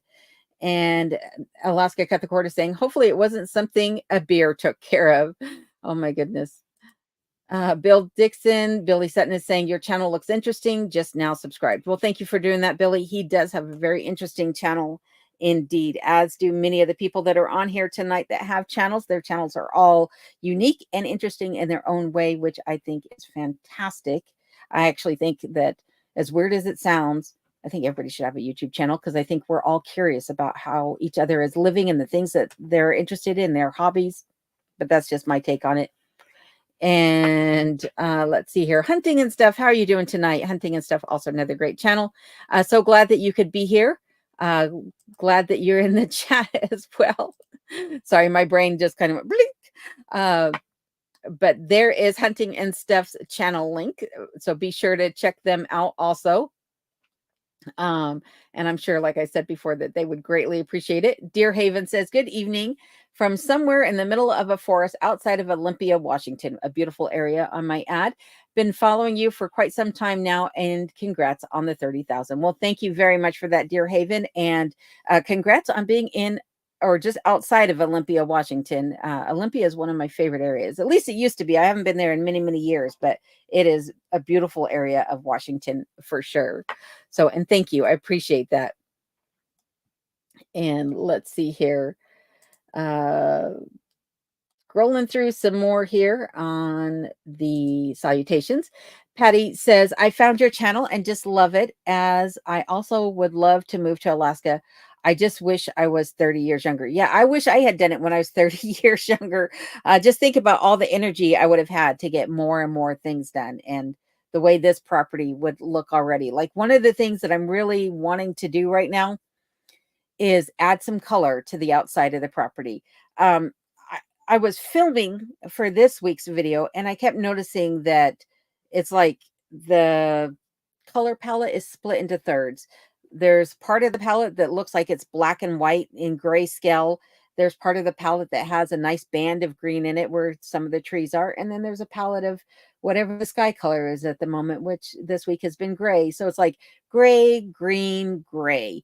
And it's like, I would like to see some other colors. And since I took out, all the saplings behind and what have you, really missing the flowers popping up. It's just mud everywhere. Luckily, it's not like the flood I had last year, but it is still quite muddy outside. So, yeah, but thank you for that, Patty. And if ever you do get the opportunity to move to Alaska, I hope you take that opportunity. And let's see here. Matt is responding to Phyllis over at Alaska Accord and saying, beer has been obtained. Should have started with that, I suppose. And another one of my favorite channels, Mountain Mariner Off Grid Alaska, aka Ed, is here tonight. Ed is in the house, folks. So I'm sure they have posted his channel link someplace. I'll pop it up on the screen in a moment. But if you're not familiar with Mountain Mariner Off Grid, it's definitely a channel that you should become familiar with. And here we have Ira, Ira Handworker. Ira says, hello, everyone. Glad to be here. Well, we're glad to have you here as well, Ira. And I hope that you and your mom are both doing well tonight and staying safe also. And let's see here. Again, more salutations. There is Ed's channel link over at Mountain Mariner Off Grid Alaska. Like I said, be sure to say hi to Ed and check him out. And there is Madhu Nanda. How are you doing tonight, Mandu? Appreciate you being here as always. Matt says, I'm still seriously considering doing a cargo trailer to live in for a while. Can make it nice and cozy and should be able to have RV insurance. Yeah, I hope you can get RV insurance on it. And that way you can outfit it exactly the way you want it. And you can take it with you if ever there's a fire in the area where you're at or something like that. So I think that's a great idea. In fact, Raised in Alaska just did a trailer build out, or he started a trailer build out on a cargo trailer himself. So you might want to check out his video, Matt, and see what he did. I think his is more of a toy hauler, but at least what he did to insulate it might work for what you're thinking as well. So maybe check out Raised in Alaska if you're not already following him. And Pamela says, I got to go, but I so enjoyed talking with you. I have watched every single one of your videos and have enjoyed them. Everyone subscribe and give her a thumbs up. Well, thank you very much, Pamela, for that. And also for being here tonight. I wish you a good evening and hope all goes well with your rest of your day. Sorry for that. Just got a little tongue-tied there. Lee in Maine says, it's okay alone. Technology isn't all it's cracked up to be. No, it is not. I am not a big fan of technology as it is. If you watch my channel, you know that. Cranky Aunt Linda says, alone. Update on the thyroid cancer surgery is a no-go. Oh, no. They won't do it because of 40% mortality rate. Now I get to play guinea pig with a new radiation procedure, and so it goes. Yikes. Well, I hope that the treatment works. I hope that they get it knocked out. That is nothing to mess around with. I've had family members that have had thyroid cancer, and that is definitely something to be on the lookout for. And thyroid issues can cause a whole range of other symptoms in your body that you wouldn't even realize are related. So my prayers and thoughts are with you, not only tonight, but always, Cranky Aunt Linda. And my fingers, once again, crossed in praying for you that everything goes well and that they find the cure for it, at least get you into remission, if nothing else, since they can't do surgery. And Alaska Cut the Cord says, good evening to Madhunanda. We got the hats and they are beautiful. That is awesome.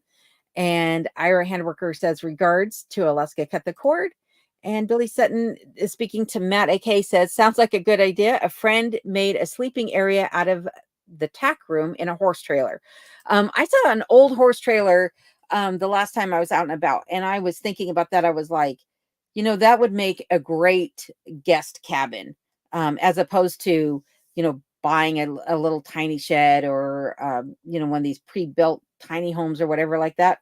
I mean, really all you need is a bed for a guest cabin. All you need is a bed. If you have an outhouse, they can go use that. But you need a bed and you need a place for them to wash up and maybe make a cup of coffee, as long as you're providing the rest of the meals and things like that for them. So yeah, I think that's a great idea, Billy Sutton, to use a tack trailer. Fantastic. And Ashley is praying for you as well, Linda. And Color Pepper says, yep, no vids yet on my channel, so I guess I'm going to have to start figuring it out.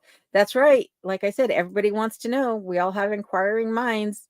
Matt AK is saying that he found a local dealer that sells trailers which are 6-inch taller than normal. That's awesome. So I could put in like 4 inches of spray foam and still be able to stand up in it. That is fantastic, because head height is a big deal when you're, uh, you know, living in it. Especially, I know some people that live in just a standard cargo van, and after they got it outfitted, they couldn't stand in it, and they're kneeling to do everything, and that's I would not be able to handle it. That would be unbearable. Ira says it is 89 degrees here in South Georgia, and I'm getting ready for my 70th birthday this weekend. Ordered a huge Black Forest cake. That is fantastic, Ira. Well, congratulations on your 70th. And also, I yeah, I'm astounded. 70 years. That's fantastic. Big black, huge, or a Black Forest cake. Black Forest cake. That sounds delicious. I'm trying to picture what that is. Hmm. Oh, I'm thinking red velvet cake. I'm like, why does that sound familiar but not jiving? So that sounds awesome, though. I'm so happy for you, Ira. And I, like I said, wish you the best birthday ever. And Willie says, hello, all from rural Arizona. Well, hello, Willie. How are you doing tonight? And again, thank you for being here with us. Colorado Pepper says, maybe video the deer looking in my kitchen window at me and the kitties. There you go. At least do some shorts about it. Those always seem to do well. Madhu Nanda says, Adam and Phyllis, I was wondering how are you since I didn't get the response to my email. Billy Sutton says to Cranky Aunt Linda, so sorry to hear that. Prayers and thoughts are with you. Yes, I'm sure we are all praying for you and wishing you, like I said, remission, if nothing else, but get into full remission. Stephen says, what has been your most challenging item for you since you started this journey? Most challenging. What would be the most challenging?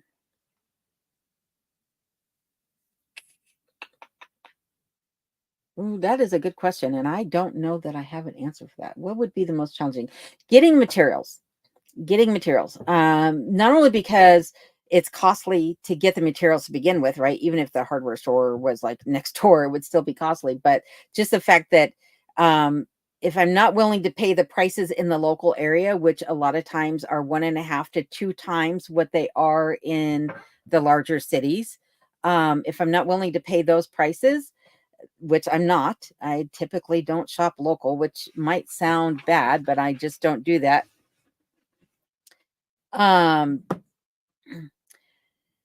then it means I'm driving into the Matsu Valley or up to Fairbanks to get materials, and that's a challenge. And also because I don't have another vehicle here, I just have my Expedition.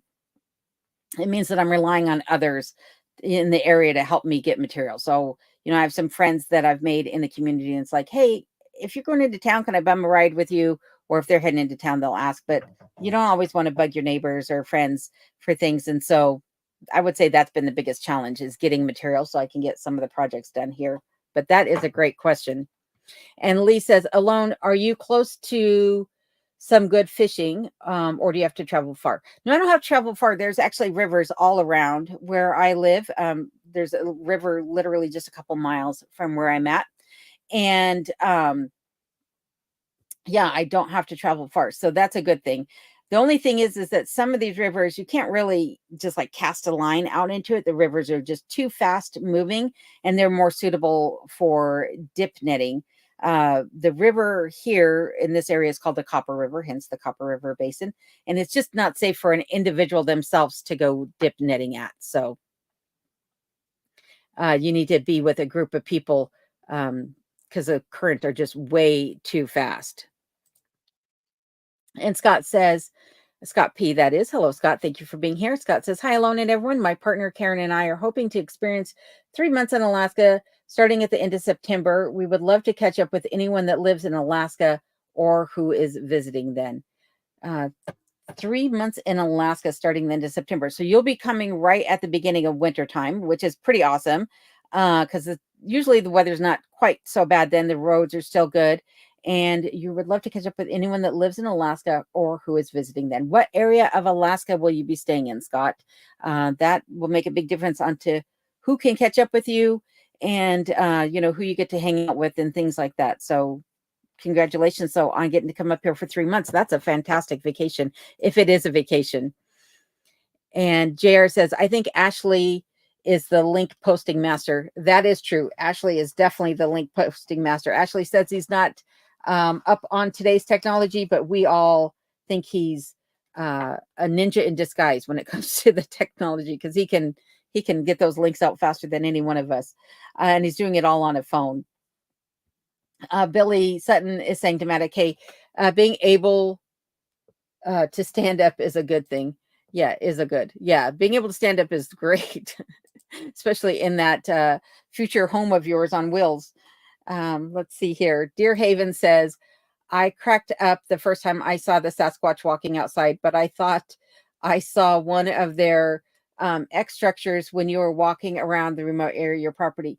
So I've been watching a channel called Flash of Beauty. And there's, I guess, a couple channels called Flash of Beauty, but the one I'm watching is about Bigfoot, like Bigfoot Chronicles and things like that. And so it has, real life interviews, people telling their stories about how they saw Bigfoot or Sasquatch or whatever. And some of the things that people have said in there have got me turning my head a little bit, thinking, am I imagining this? And, or what they're saying, is that the same thing that I experienced, the same thing that I saw? So who knows? But some of the things that people have said, now I've started to be on the lookout for a little bit more when I go into the woods, because I'm like looking at every down tree going, how did that tree break? Was it the wind? Was it the snow load? Was it a moose? What did that, and how the trees are leaned up and what have you. But I don't want to drive myself crazy with it. So, but I'm glad that I'm providing you some laughter and everything as well. That's good, because that's my intent also. Not only to provide a little bit of education, a little bit of Alaska, but also a little humor along the way. So KT says, looking at nice buildable lot in Palmer, but it's pricey. Not sure if I should start looking elsewhere.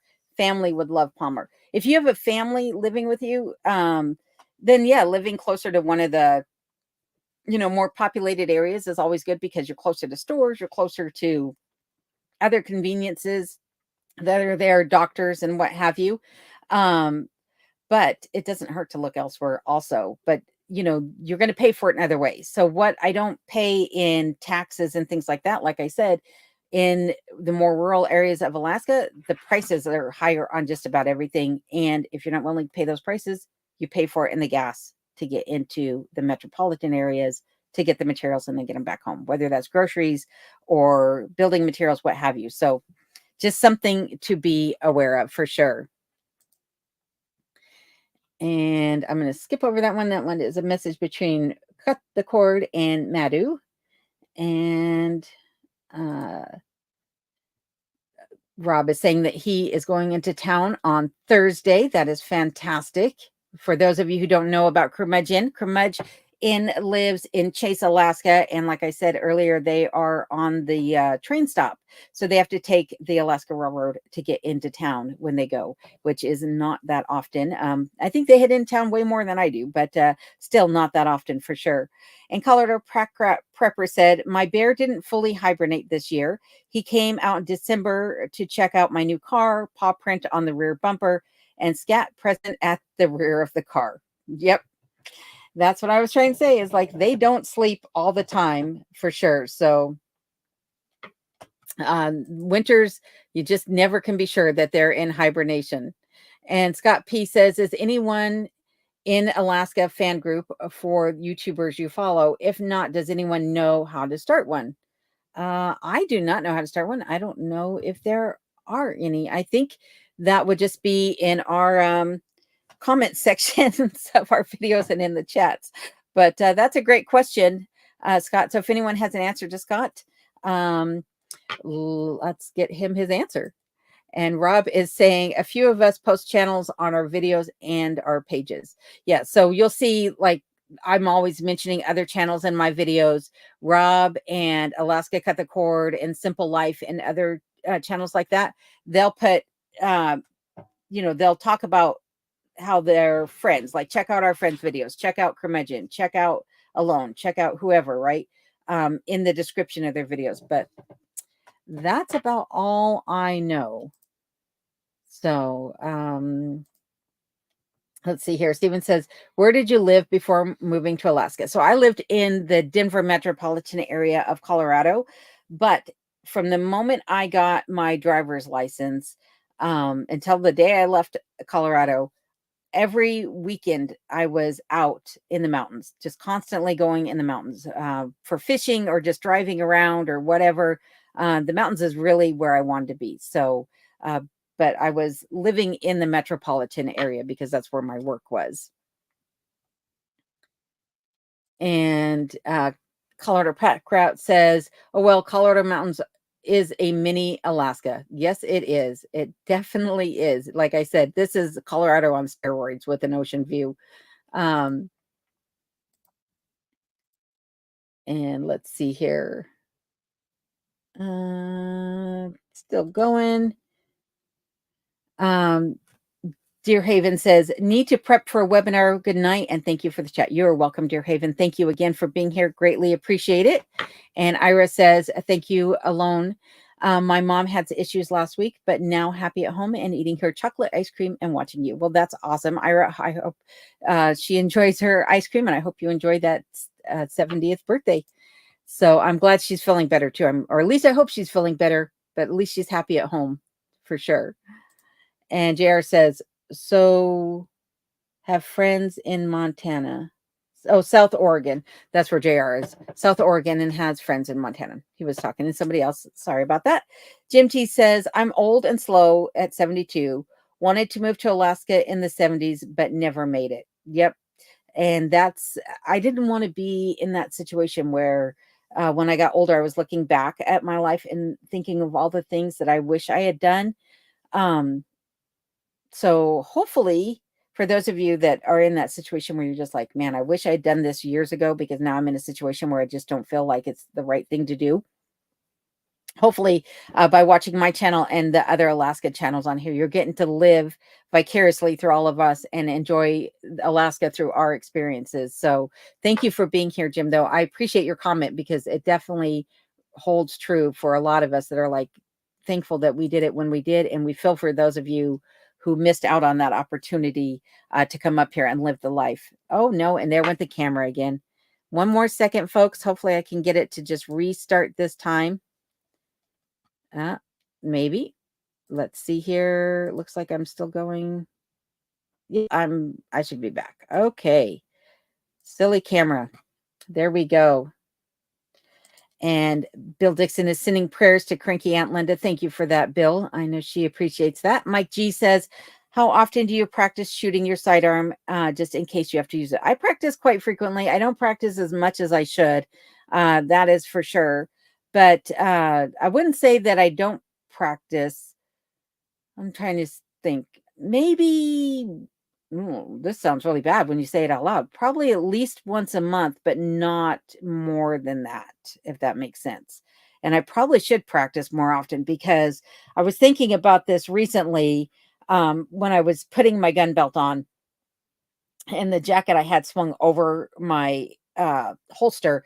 And I was thinking, how would I ever manage to quickly get that gun unholstered if I'm fighting my jacket, right? So I had to make sure that my jacket got tucked in and everything. But yes, being able to not only fire and hit a target, but being able to draw and aim at the same time and keep your composure while doing so is huge. So yeah, I probably should practice more for sure. If nothing else, just with even just the drawing and aiming, would be a good thing to do, but not probably as often as I should. That's for sure. And Shannon, how are you doing tonight? Shannon LFLH is here and says, hi, hey, Alone, long time no see. Just wondering if you've ever had people treat you poorly, indifferently moving to Alaska. I've seen people not be happy with the influx of fake roughing it people. Yeah, definitely. I've not really had anything, that bothered me or anything like that, but there are definitely people who in Alaska who don't like, people promoting the idea of moving to Alaska. There are definitely people who are fake living it as far as roughing it and whatever, that are not, roughing it by any stretch of the imagination. But I would say the one thing that I've had is like when I do the videos about, don't buy land in Alaska until you watch this video, or if you're moving to a rural location, here are some things that you might want to know about living rurally in Alaska and things like that. When I post those type of videos, I have had people come on and say, you know, don't be encouraging anybody to come here, blah, blah, blah. You should go back home. Everybody else should go back home, blah, blah, blah. Well, okay, I get it. I agree that you don't want the influx of people coming into Alaska, just like I wasn't happy about the influx of people coming into Colorado. But at the same point, I do think that, you know, it's important to teach people about what it really means to live up here, right? To really understand what you're getting yourself into before you jump into that boat. Because the one reason I think a lot of people say that about don't come up here is because they see a lot of people come up here and fail. And that's heartbreaking because it costs a lot of money to get here. It costs a lot of money to live this lifestyle. And it's devastating when that was your dream and then it didn't work out and you got to go back, or you become a burden on the community because you didn't plan accordingly. That's one thing that I made sure that I did was I made sure that I, planned accordingly so that I had all of the necessities to at least make it through that first winter, right? I basically camped in my house because I didn't have any furniture. Luckily, there was a bed frame here, but I slept on a cot for, the first bit that I was here. And, um, I made sure that I had 6 months worth of provisions in the cabin so that if I got snowed in, which I did because I didn't have anybody out here to plow my driveway, that I could make it. So I think that's part of it, right? It's just that they don't want people promoting a lifestyle that is like what you see on reality TV, because that's not reality. And they also don't want people to come out here and fail or to be a burden on themselves or somebody else or to become hurt in what they're doing. So I think that's a fantastic question, though. So thank you, Shannon, very much for that. Greatly appreciate it. And Dana says to JR that they lived in Whitefish for 16 years before moving to Juneau, and now they're back in Montana. Oh, Dana, I bet you are missing Juneau, but Montana is awesome as well. It was one of the other states that I had thought about moving to also, but I'm very happy I wound up here. Uh, Ed says roof and chimney sweeping. I'm sure he's talking to somebody else because he's still up at his cabin. So that might be projects that he's working on today. And Susan Holder says, do you have a microwave? No, I do not. The only kitchen appliance that I have is the little butane burner that I use to cook on when I'm not using the wood stove. But I do not have a microwave or a blender or a mixer or anything like that. So trying to get away from electronics as much as possible, just because there's not really a good way of recycling them here. I don't even know if there's electronic recycling at all in Alaska. I assume there is. I just don't know where. But the other thing is that when they break, I can't fix them. And I'd rather have things that I can either repair by, fiddling with it and putting in a spare part off of something else, or that isn't going to break because it was built to last. So older mechanical type things is what I really prefer to have in my cabin. So, and Jim T is saying hello from South Georgia. Well, again, thank you for being here, Jim T, and hope all is well out your way. And Ira says, thank you alone for the Black Forest cake is rich chocolate, whipped cream, and cherry filling baked by these expert Hungarian sisters who lived in our small town or who live in our small town. Well, that is fantastic that you have somebody there that can bake the cake that you want. It kind of reminds me of the cake that my mom used to get me all the time, except for it wasn't chocolate. It was a raspberry torte.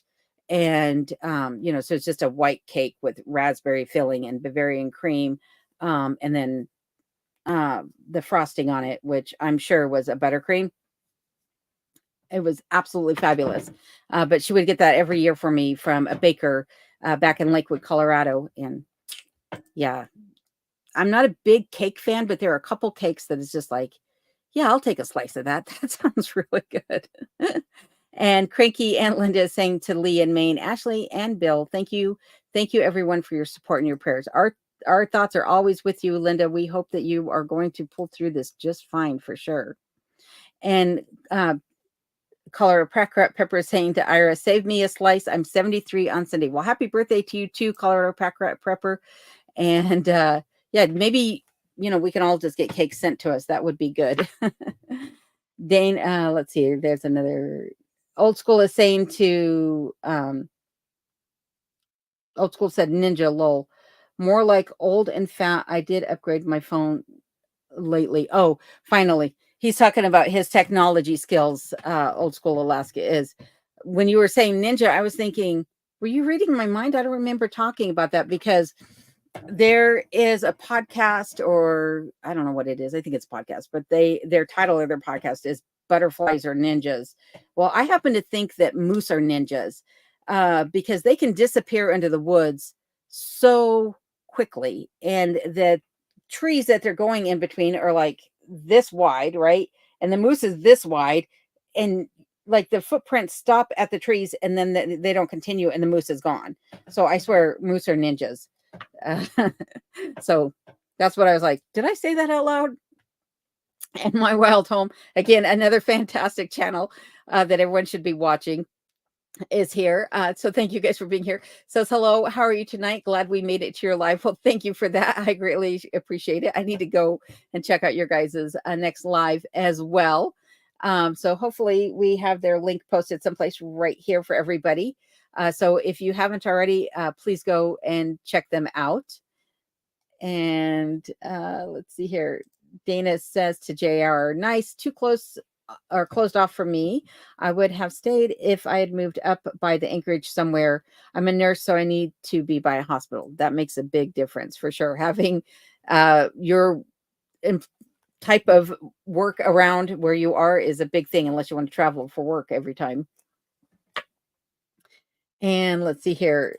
Shannon Hedges, how are you doing tonight? Shannon says, hello from Ohio. Love your channel alone. Jealous of all of you in Alaska. Hopefully fix that in next year. Congrats on 30,000. Well, thank you, Shannon. And yeah, we hope you get that fixed also, and you get your way up here also.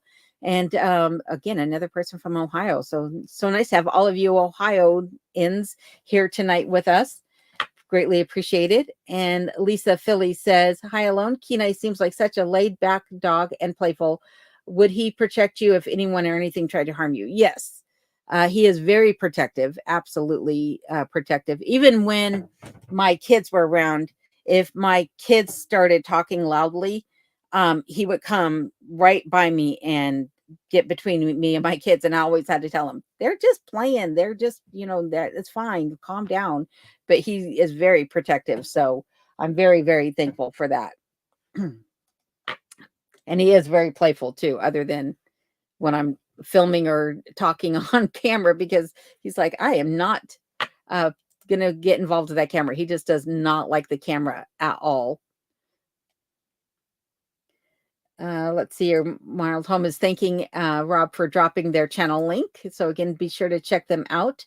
Old School is replying to Curmudgeon, who told him he is not fat. And he said, heavier than I should be anyway. I think we all feel that way at times. I know that I definitely feel that way at times. My weight is one of those ones where it can go up and down rapidly. Like over the course of a week, I can put on 10 pounds. And the next time you see me, I'm 10 pounds lighter. So, yeah, I don't know why it is that way, but I think it's what I eat. Actually, it's probably water retention, if nothing else. So My Wild Home is also responding to Rob, who said that YouTube had unsubscribed them from their channel. And they're saying that is unreal. I wonder how that happens. We've heard of it, but it isn't. But isn't that something? Yeah. And I've had people say that on my channel as well, that they realized that they had been unsubbed. So If you find that you're being unsubbed, let me know so that I can maybe do some investigating with YouTube, and we can figure out why that's happening, because that should not be happening. So, and Sergeant John T is saying, not having luck with the email. Can a moderator contact me? You did get it through, Sergeant John. So let me just go in real quick and say, yep, I'm sending it off to you right now.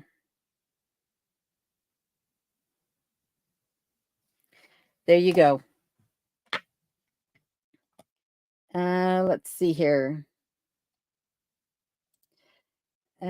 Still going through here. Jeff Stout says, do you have extreme weather close for winter times outdoors? Do you have to have extreme weather close for for wintertime outdoors? I'm not sure I'm following your question there. Like, the words are not. Do you have to have extreme weather close for wintertime outdoors? I'm not. Oh, extreme weather clothing. Okay, now it makes sense. Thanks, Jeff, for following up with that. I was like, I am not following. No, I actually don't. Maybe some people do, but no. First off, I don't know why this is, and I've mentioned this before, but the weather here is very different than it is anywhere else I've ever been. So even though I was born and raised in Colorado, I did do a lot of traveling over the years, and Alaska is the only place I've experienced this, where 50 degrees feels like 70 degrees, and 70 degrees can feel like 90 degrees, and 30 degrees can feel like 70 degrees, if that makes sense. And what I've noticed is that the coldest times for me have been when it's like hovering around the 0 mark. So 10 above and 10 below are absolutely freezing. Those are the days where I'm like, oh, I just want to put a sweater on and curl up under an electric blanket. But when it's negative 40 outside, as long as there isn't any wind outside, it's not that bad. When it's 40 degrees above, it's not that bad. It's actually pretty comfortable. 50 degrees is what I keep my cabin at. And I know, like, when I came up to Alaska on that first vacation that I took, I had taken a sea fishing excursion out of Juneau, and the captain of that boat had told me, because everyone was walking around in shorts and t-shirts that day, and he said, and I think it was like, I don't know, 50 degrees probably out that day. And he said, yeah, as soon as it hits 30 degrees, everyone's in t-shirts and shorts out here. It's not that cold. You just acclimate quickly to it. And I have a former coworker who's working up in the northern slope, and he said that, he wished he hadn't bought all the Arctic gear that he did when he went up there, because he doesn't actually wind up wearing it. And he said most of the people that are up there don't either. So yeah, I don't know. I think it depends upon the person. If you're not coming from someplace that you're familiar with cold temperatures, like Colorado experiences negative 40 degrees every winter as well. In some areas, in the area where I lived, I definitely was experiencing it because I was just outside of Denver proper. But if you're not familiar with the cold, you're not accustomed to it, then maybe, until you do become accustomed to it. But it's not something that I've had to worry about. But again, I'm not going out, snow machining. If I was snow machining or something like that, where I was going to be exposed to the elements and wind for a long period of time, then I would say yes. And there are probably people from Alaska who are on here watching and saying, you definitely need extreme weather gear, and I'm not saying that you don't, but I'm saying just realize you don't need it on a daily basis. But there are times where, yeah, if you're going to be outside working and for long extended periods of time in sub-zero temperatures, you are going to be prone to frostbite. So you got to be aware of that even if you don't feel cold, you might be experiencing cold also. And I probably talked way too long on that subject, but thank you again, Jeff, for your question. And Liberty Can, how are you doing again tonight? So good to see you. Liberty says you were in Colorado. Did you work for a government contractor? No, I did not. Nope.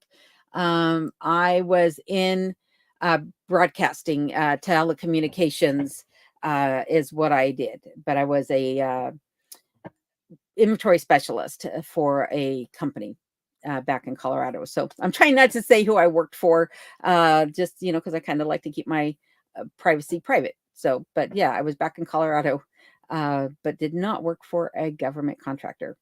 Lee in Maine says to Cranky and Linda, I will put you on our prayer list at church under Linda. Well, thank you very much for that. Sergeant John says, not seeing an email, Addie, for you on your page. Yeah, I got his email, so we should be good there. And Steven says, a bucket list item for me is to go to Fairbanks in winter and watch the northern lights from Hot Springs. How are the northern lights in your area? They are hit and miss because where I live, when the lights are out on a clear night, they're fantastic. They're absolutely beautiful. But it's very cloudy here most of the time, so it's hit and miss. You just have to pray for a clear night and no moonlight, essentially. But my understanding is the best time to see the northern lights is in the month of February. That's my understanding. Now, I have seen them, throughout the entirety of the winter, um, you know, throughout, I should say, on any given day when the northern lights are expected to be out. If the sky is clear, you're going to see them. But also, I've seen the most fantastic show I've ever seen.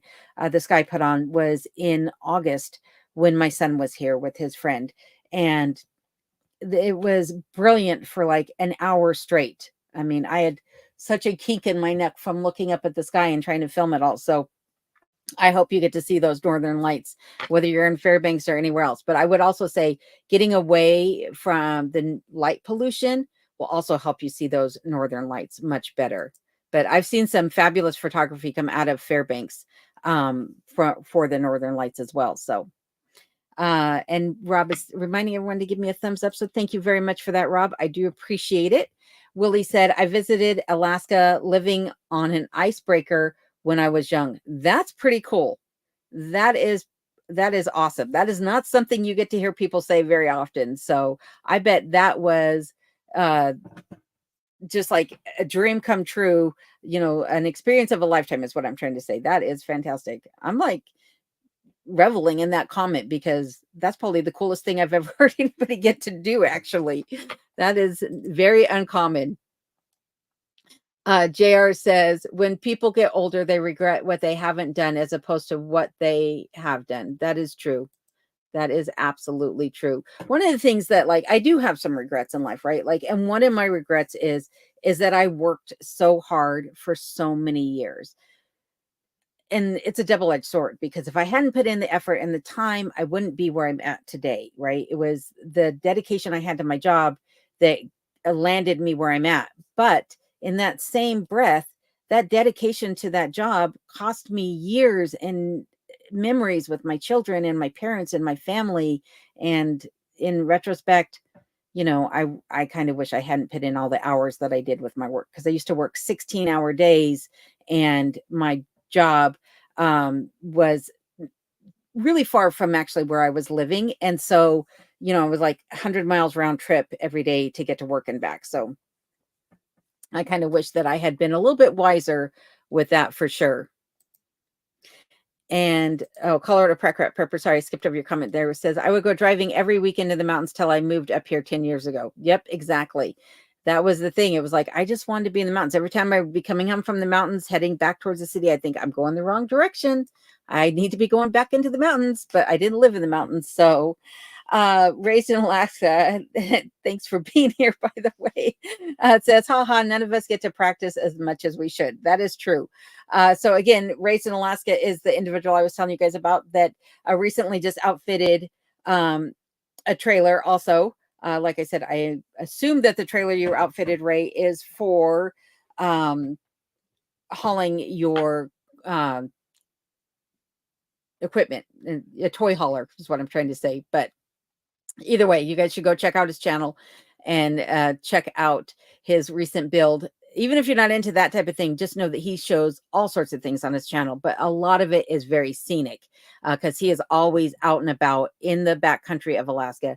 Absolutely beautiful country that he shows. So be sure to check out his channel. If I see his link, I'll throw it up there for everybody, but I'm not seeing it just yet. So Mike G said, it's different shooting when a grizz is coming at you. That it is. It's definitely different shooting when you got a moose charging at you or Grizz charging at you or anything coming at you that you're not prepared for. So part of it is definitely have to be able to keep your wits about you and your composure. But the other part is you got to know how to shoot and be quick on the draw. So I agree.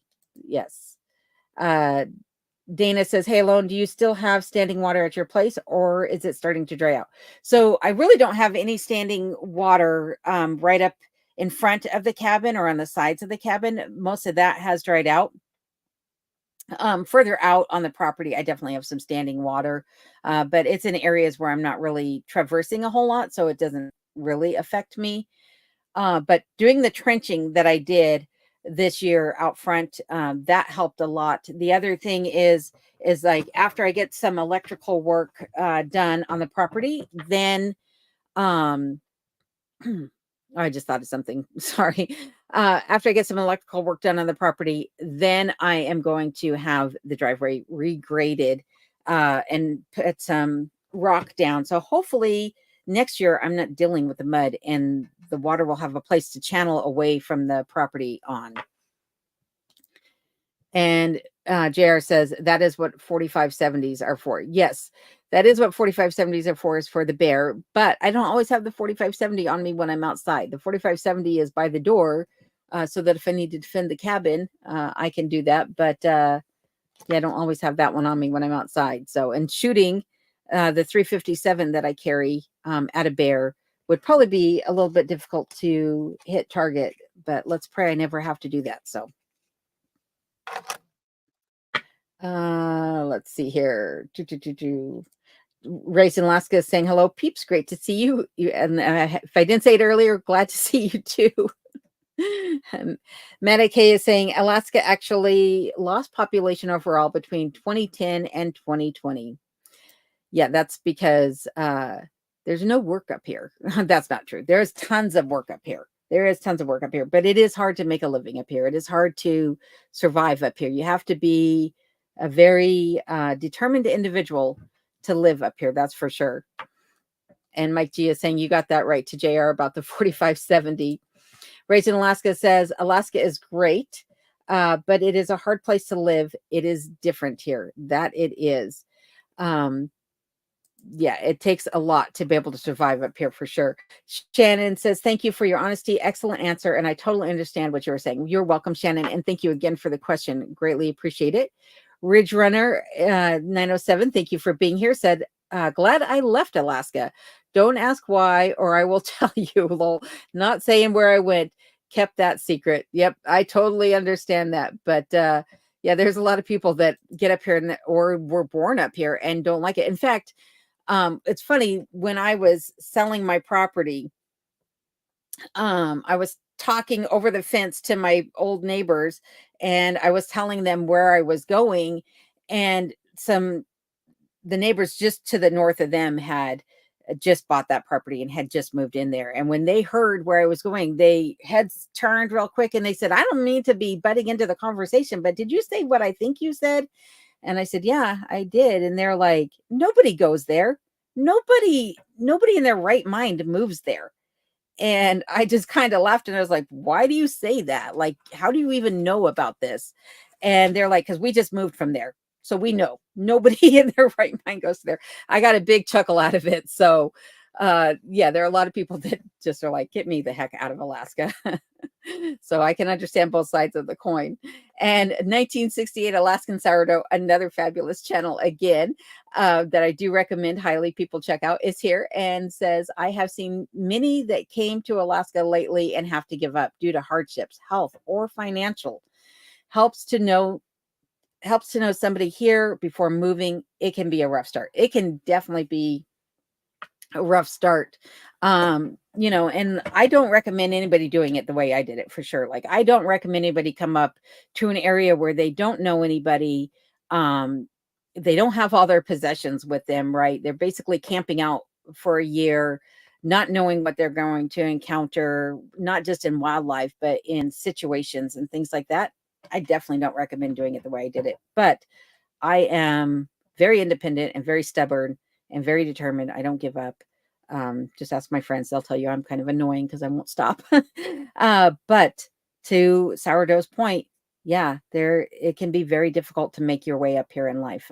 So for those of you who are doing it, though, my hat's off to you, because you're going to need all the help you can get. And the one thing, I was talking to some other channels earlier, and I was talking about how, the nice thing about Alaska is, for the most part, the people up here are very genuine. They're very sincere, and it's a very religious state, very conservative state.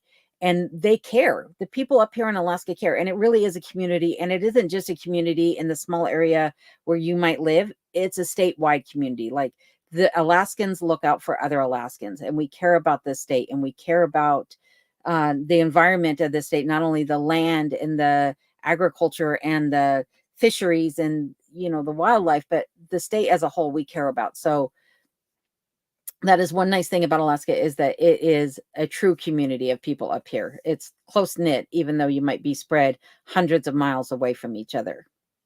And Shannon saying to Ridge Runner, "Oh no, sorry to hear you weren't happy. Are you still in the USA?" She wants hints. And Marcella says, "Hi, alone in Alaska. Early happy Mother's Day." Well, thank you very much for that, Marcella. I do greatly appreciate that.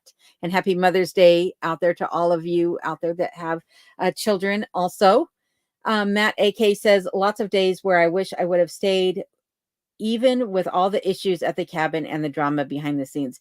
Yeah, it's a hard place to leave. That's for sure. It really has a way of getting inside of you and making you wish you were still here. So, Matt, we're all rooting for you to get back up here too. So just know that, like, in my opinion, I think everybody who wants to be here should be here, right? Live your dreams. That's one of the mottos on my channel. If you check out my merch, it'll say live your dream. And I truly believe that, like, you really should live your dreams. So, and Sergeant John T is saying to Curmudgeon in Alaska, "I keep getting failure deliver kickback emails." Sergeant John, I will get back with you on that, because I at least have your email. So it should come through. I will figure out why it's not going through, though, and I'll reach out to you directly. And there is 1968 Sourdough's channel link, so be sure to check out his channel. And let's see here. Papa B, what is the temp there right now? I think the temperature here is probably in the 40s. Give me 1 second to open up the app. Yeah, it's saying that it's about mid 40 right now. But it's funny because the weather station isn't actually close to where I live. When I first moved here, I didn't even the phone was giving me weather for places that were anywhere from 50 to 100 miles away from me. And I was like, how is that going to tell me what the weather is at my place? It's gotten a little bit better. It's a little bit more accurate now that things have updated, but it's like, sometimes I'm looking at it going, no, it'll tell me that it's snowing, but it's not, or it'll tell me that it's raining, but it's not, or it'll tell me that it's bright and sunny outside, but it's like dark and cloudy and storming. But here right now, it's about 45 or so outside. So, and Ria says, "This is a wonderful live tonight alone. Thank you so much for all the information you are sharing." You are most welcome. I am so glad that you guys are all here and enjoying the live stream. I appreciate each and every one of you. And I'm going to wrap this up in about 15 minutes. So for everybody that's on here, I'm going to try to make it through the comments as quickly as possible. But if I don't get to your comment, just know that I appreciate each and every one of you being on here and listening tonight and chatting with me. And again, to anybody whose comment I don't get to, I do apologize, but I can only talk so fast. So Matt was saying, "I was watching someone's live stream from the Alaska Highway earlier today, and now I'm ready to drive up again." Yeah, that would be awesome. The Alaska Highway, that's a pretty cool highway to be on. There's a lot to see along that road for sure. And Nancy Joe, thank you for being here. Nancy Joe is asking again how old Kenai is. I mentioned this earlier. I think he's about 12 or 13 years of age, but he is a puppy at heart for sure. My Wild Home says, "We all love you guys in Alaska. Do homesteaders only have to rough it in the wild to be called legit? Our goal was to get away from the masses, learn skills to be self-sustainable.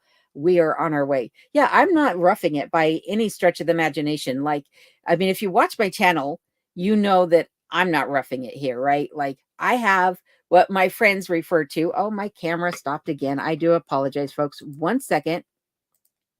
But my friends refer to my cabin as an Alaskan mansion, which cracks me up. But I do understand why they say it. It's because it's bigger than most cabins that people assume people have in Alaska. So I have a nice big house, is what I'm trying to say. And, I go grocery shopping every 6 months by choice, and I have fully stocked freezers. Yes, I'm doing some things a harder way by hauling in water and by cooking on a wood stove and not, choosing to have kitchen appliances and using a composting toilet that I empty into an outhouse and things like that. But no, I don't think that because you're a homesteader, you necessarily have to rough it for any means. And living in Alaska doesn't mean you have to rough it either. There are some very nice cabins in Alaska where you can live with all the amenities that your little heart can desire. It's just a matter of what are you willing to sacrifice to do that? Are you willing to sacrifice your time to be able to afford to do that? Or are you willing to sacrifice your time and do it a different way like I'm doing it? So it's all a matter of time and sacrifice, but I agree. You don't have to live it rough to live in Alaska by any means or to be a homesteader anywhere. So, and Rob over at Curmudgeon is saying, you both are doing amazing. Love watching how it's coming together. Exactly. And like, if you guys haven't already, like I said, you should check out My Wild Home and see exactly what they have going on, because they have some pretty amazing things going on their channel. I'm not going to give it all away because there are lots of things that you just got to see for yourself. I mean, really, you do. So check out their channel. You will not be disappointed. And I'm glad you got the email, John. And Wild Home says, thank you, Rob. I mean, it's an amazing journey. We don't always do it right, but we're willing to learn from all of you. And we're learning from you as well. I mean, that's the thing, is everybody's got a little something to add, a little spice that they can add to the soup to make, it all work. I pick up amazing things all the time off of YouTube. So this is my university, so to speak, is YouTube, which I know people are probably like, what? But honestly, there's a lot you can learn off of this platform. And Curmudgeon is responding by saying, we do not have it rough. Sarah and I are far from roughing it up here, right? Another example of that. Exactly. And Papa B says, how many electric blankets do you own? One. I own one electric blanket and I don't use it that often. When it's really, really cold outside, right? Like when it gets down, -50, -60, whatever, overnight in the dead of winter, then I might use it. But honestly, I like it when it's cold. So I don't typically sleep with the electric blanket on. I do have on the bed in the wintertime, not only that electric blanket, so if I want to use it, I can, but one of those really thick, heavy blankets that you see at flea markets all the time, or in the Asian markets. I don't know what they are. They're acrylic of some sort, but they're like super thick and fuzzy, like little tiny fibers standing on end. I don't know what they are. Anyhow, I have one of those on there. And then I have my sheets, of course, and just a thin quilt. And that's what I, use for bedding. And I stay plenty warm. But again, my bed is right above the wood stove in the loft and heat rises. So yeah, I stay plenty warm up there for sure. And Sourdough says, to My Wild Home, not sure what you consider legit, but if you're living the dream, that is all that matters. Don't worry about what others think. Work, play, and have fun. I agree. Absolutely. Lee in Maine says, people here in Maine in the winter wear shorts. Yeah, it's like what you're accustomed to, right? If you're used to it. And I always say, one of the mottos that I live by is mind over matter. If you don't mind, it doesn't matter. And that's literally how I look at things in life. I just don't pay it attention and it doesn't bug me. So Matt AK says, I know a guy that's a general contractor that wears shorts year round, even on the job site. There was a gentleman that had come to work with me when I was back in Colorado, and he was from California, and all he owned was shorts, and he wasn't used to the cold. And when winter hit, he went out immediately and bought a pair of pants because he was like, I can't handle this. I don't know how you guys are doing it. And I just had to laugh at him. I'm like, you'll get there eventually. Colorado Pack Rat Pepper says, I have heavy winter coats, but very rarely wear them even in sub-zero weather. Exactly. Like on the other side of my computer here is my clothes rack, and I can count probably 15 different coats that I have hanging up there, and they're hanging there, and as opposed to being out and about around the cabin, because they never get worn. I don't wear them. I don't know why I have so many. Maybe I have a subconscious habit of collecting winter coats, but yeah. A hoodie, generally, like if you're somebody who wears hoodies, a hoodie would probably suffice on most days.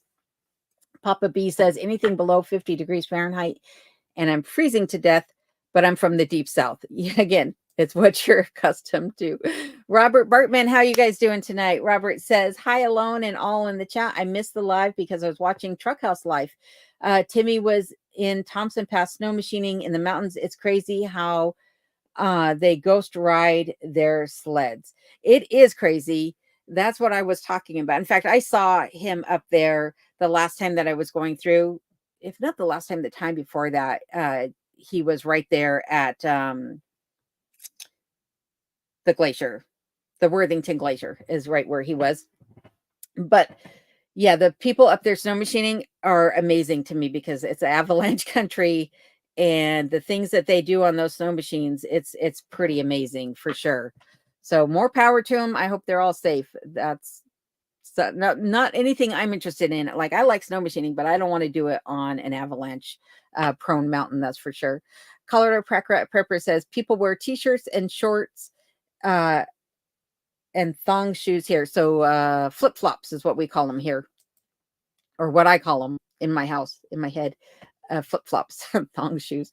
That is quite the imagery.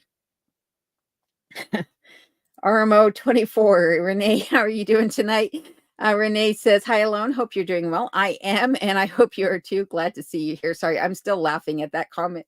That's going to have me giggling the rest of the night.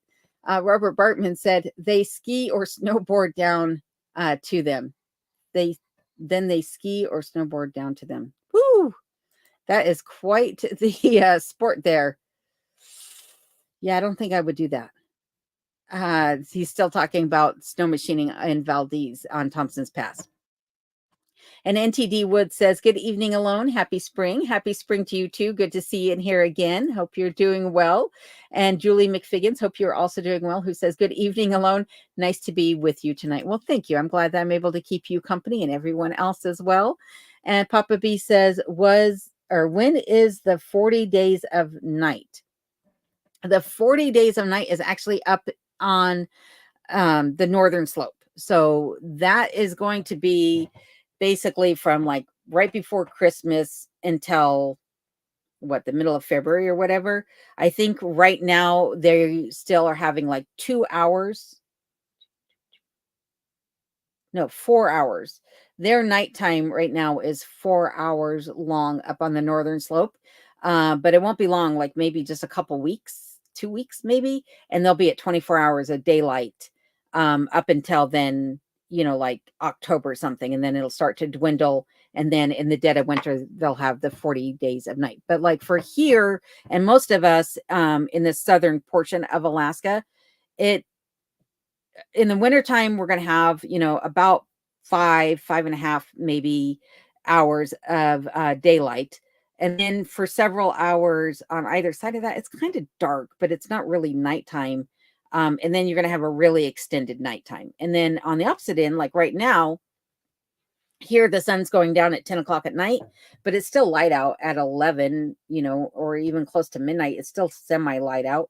And then the sun comes up at 5, but at 3 o'clock in the morning, it is bright and sunny out. And the only reason I know that is because the other night I was up and I thought, well, I'm already up. I'm going to see if the northern lights are out. And so I opened up the loft door to see if the northern lights were out, and it was bright blue sky outside. I was like, well, there went that idea. I shut the door and went right to sleep. I was like, yeah, I'm not even going to look at that bright blue sky or I'll never go to bed.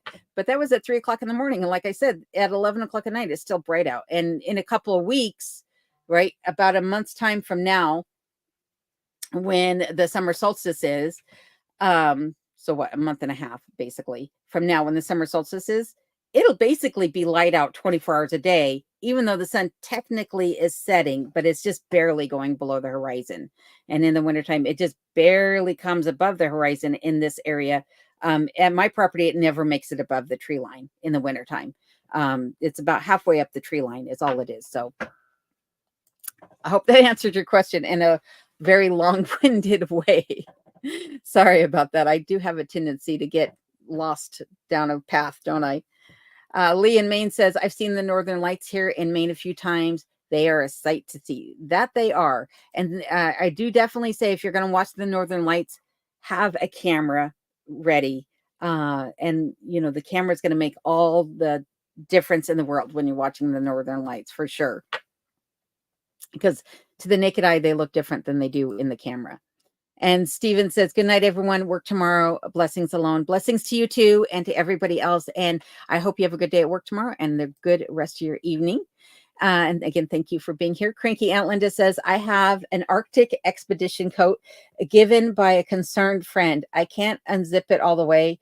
I have to step into it, turn around, bend over, pull it onto my shoulder, stand up, and zip. Oh, that is hilarious. And there went that silly camera again. Well, unfortunately, I'm not going to mess with the camera because I'm about ready to sign off in about 5 minutes from now. But I'm going to try to make my way through a few more comments here. And again, I want to thank everybody who's been on here tonight. RMO Renee, I'm just going to call you Renee. Renee says, how's the spring breakup going? Any flooding? There's supposedly some flooding, as someone mentioned earlier, up in Glen Allen, but there is none here on my property, luckily. Luckily, I was able to avoid a lot of that this year. So here it's good. Elsewhere around the state, though, there is some flooding. In fact, right now, the area in which I live is under a flood warning. But don't worry about my property. I sit high and dry. So no chance of it flooding here from snow melt or anything like that. And Robert Bartman says, hi to Adam and Phyllis. I didn't forget you. Miss you guys too. We wish you were there. Grace in Alaska is saying, thank you for the kind words. You are more than welcome. Love your channel. So I want everybody to go check you out. And let's see here, going on to Matt AK says, I was mistaken. The population went up 3.3%, but I read several articles that said it went down. So maybe that doesn't include service members or something like that. Yeah, who knows? But the population here really doesn't fluctuate a whole lot. The one thing I've noticed is the areas that are more remote, though, have been shrinking over the years. If you look at the statistics, they have just gone down and down and down in population. And again, like I said, it's because it's very costly to live in these more remote areas. So one thing to just keep in mind. And let's see here. Colorado Pecker Pepper says there was a little ski area near there that had night skiing that I would go to after I got off work. Spent a New Year's Eve skiing in the New Year, extremely cold that night. Yeah, that would be cool. I'm not a skier. I've not actually ever skied in my life, believe it or not, being from Colorado. I've never skied. But I do think being in the mountains at night is fantastic. It's one of the best things. And even the little ski towns are fabulous because they have quite the atmosphere around them. So Dana Goer says, I'm headed to bed, picked up a shift tomorrow. Have a great evening all. Thanks for the venue alone. Always enjoy it. Well, thank you for being here. I really appreciate it. And I hope you have a great day at work tomorrow as well. And Ruth Collins, I want to thank you for being here. And again, if you're joining this late, knowing that I'm about to sign off, just know you can watch this on replay. And if you watch it in double speed, it's a lot of fun, in my opinion. I've done it, and I think it's fantastic to do it that way. I giggle every time. So anyhow, Ruth, thank you for being here. And she says, hello from Virginia. I lived in Anchorage and Fairbanks as a child, and my dad was in the military. I loved it and miss it to this day. Yeah, like I said, it has a way of wiggling its way into your heart and staying with you forever. And for those of you who have been here and miss it, again, that's why we have these channels, is so that you can live vicariously through us and hopefully keep some of those memories alive. So with that being said, though, I'm going to go ahead and sign off tonight. I do want to thank all of my moderators, Rob and Sarah over at Curmudgeon, Adam and Phyllis at Alaska Cut the Cord, and JR. I want to thank you guys all for moderating this live stream and for helping out with some of the comments and posting channel links for everybody. And for those of you who are watching tonight, whether you're in the chat or just watching, just know that I appreciate each and every one of you. And I hope to see you on the next video which will be out this Friday. Until next time, please stay safe and take care.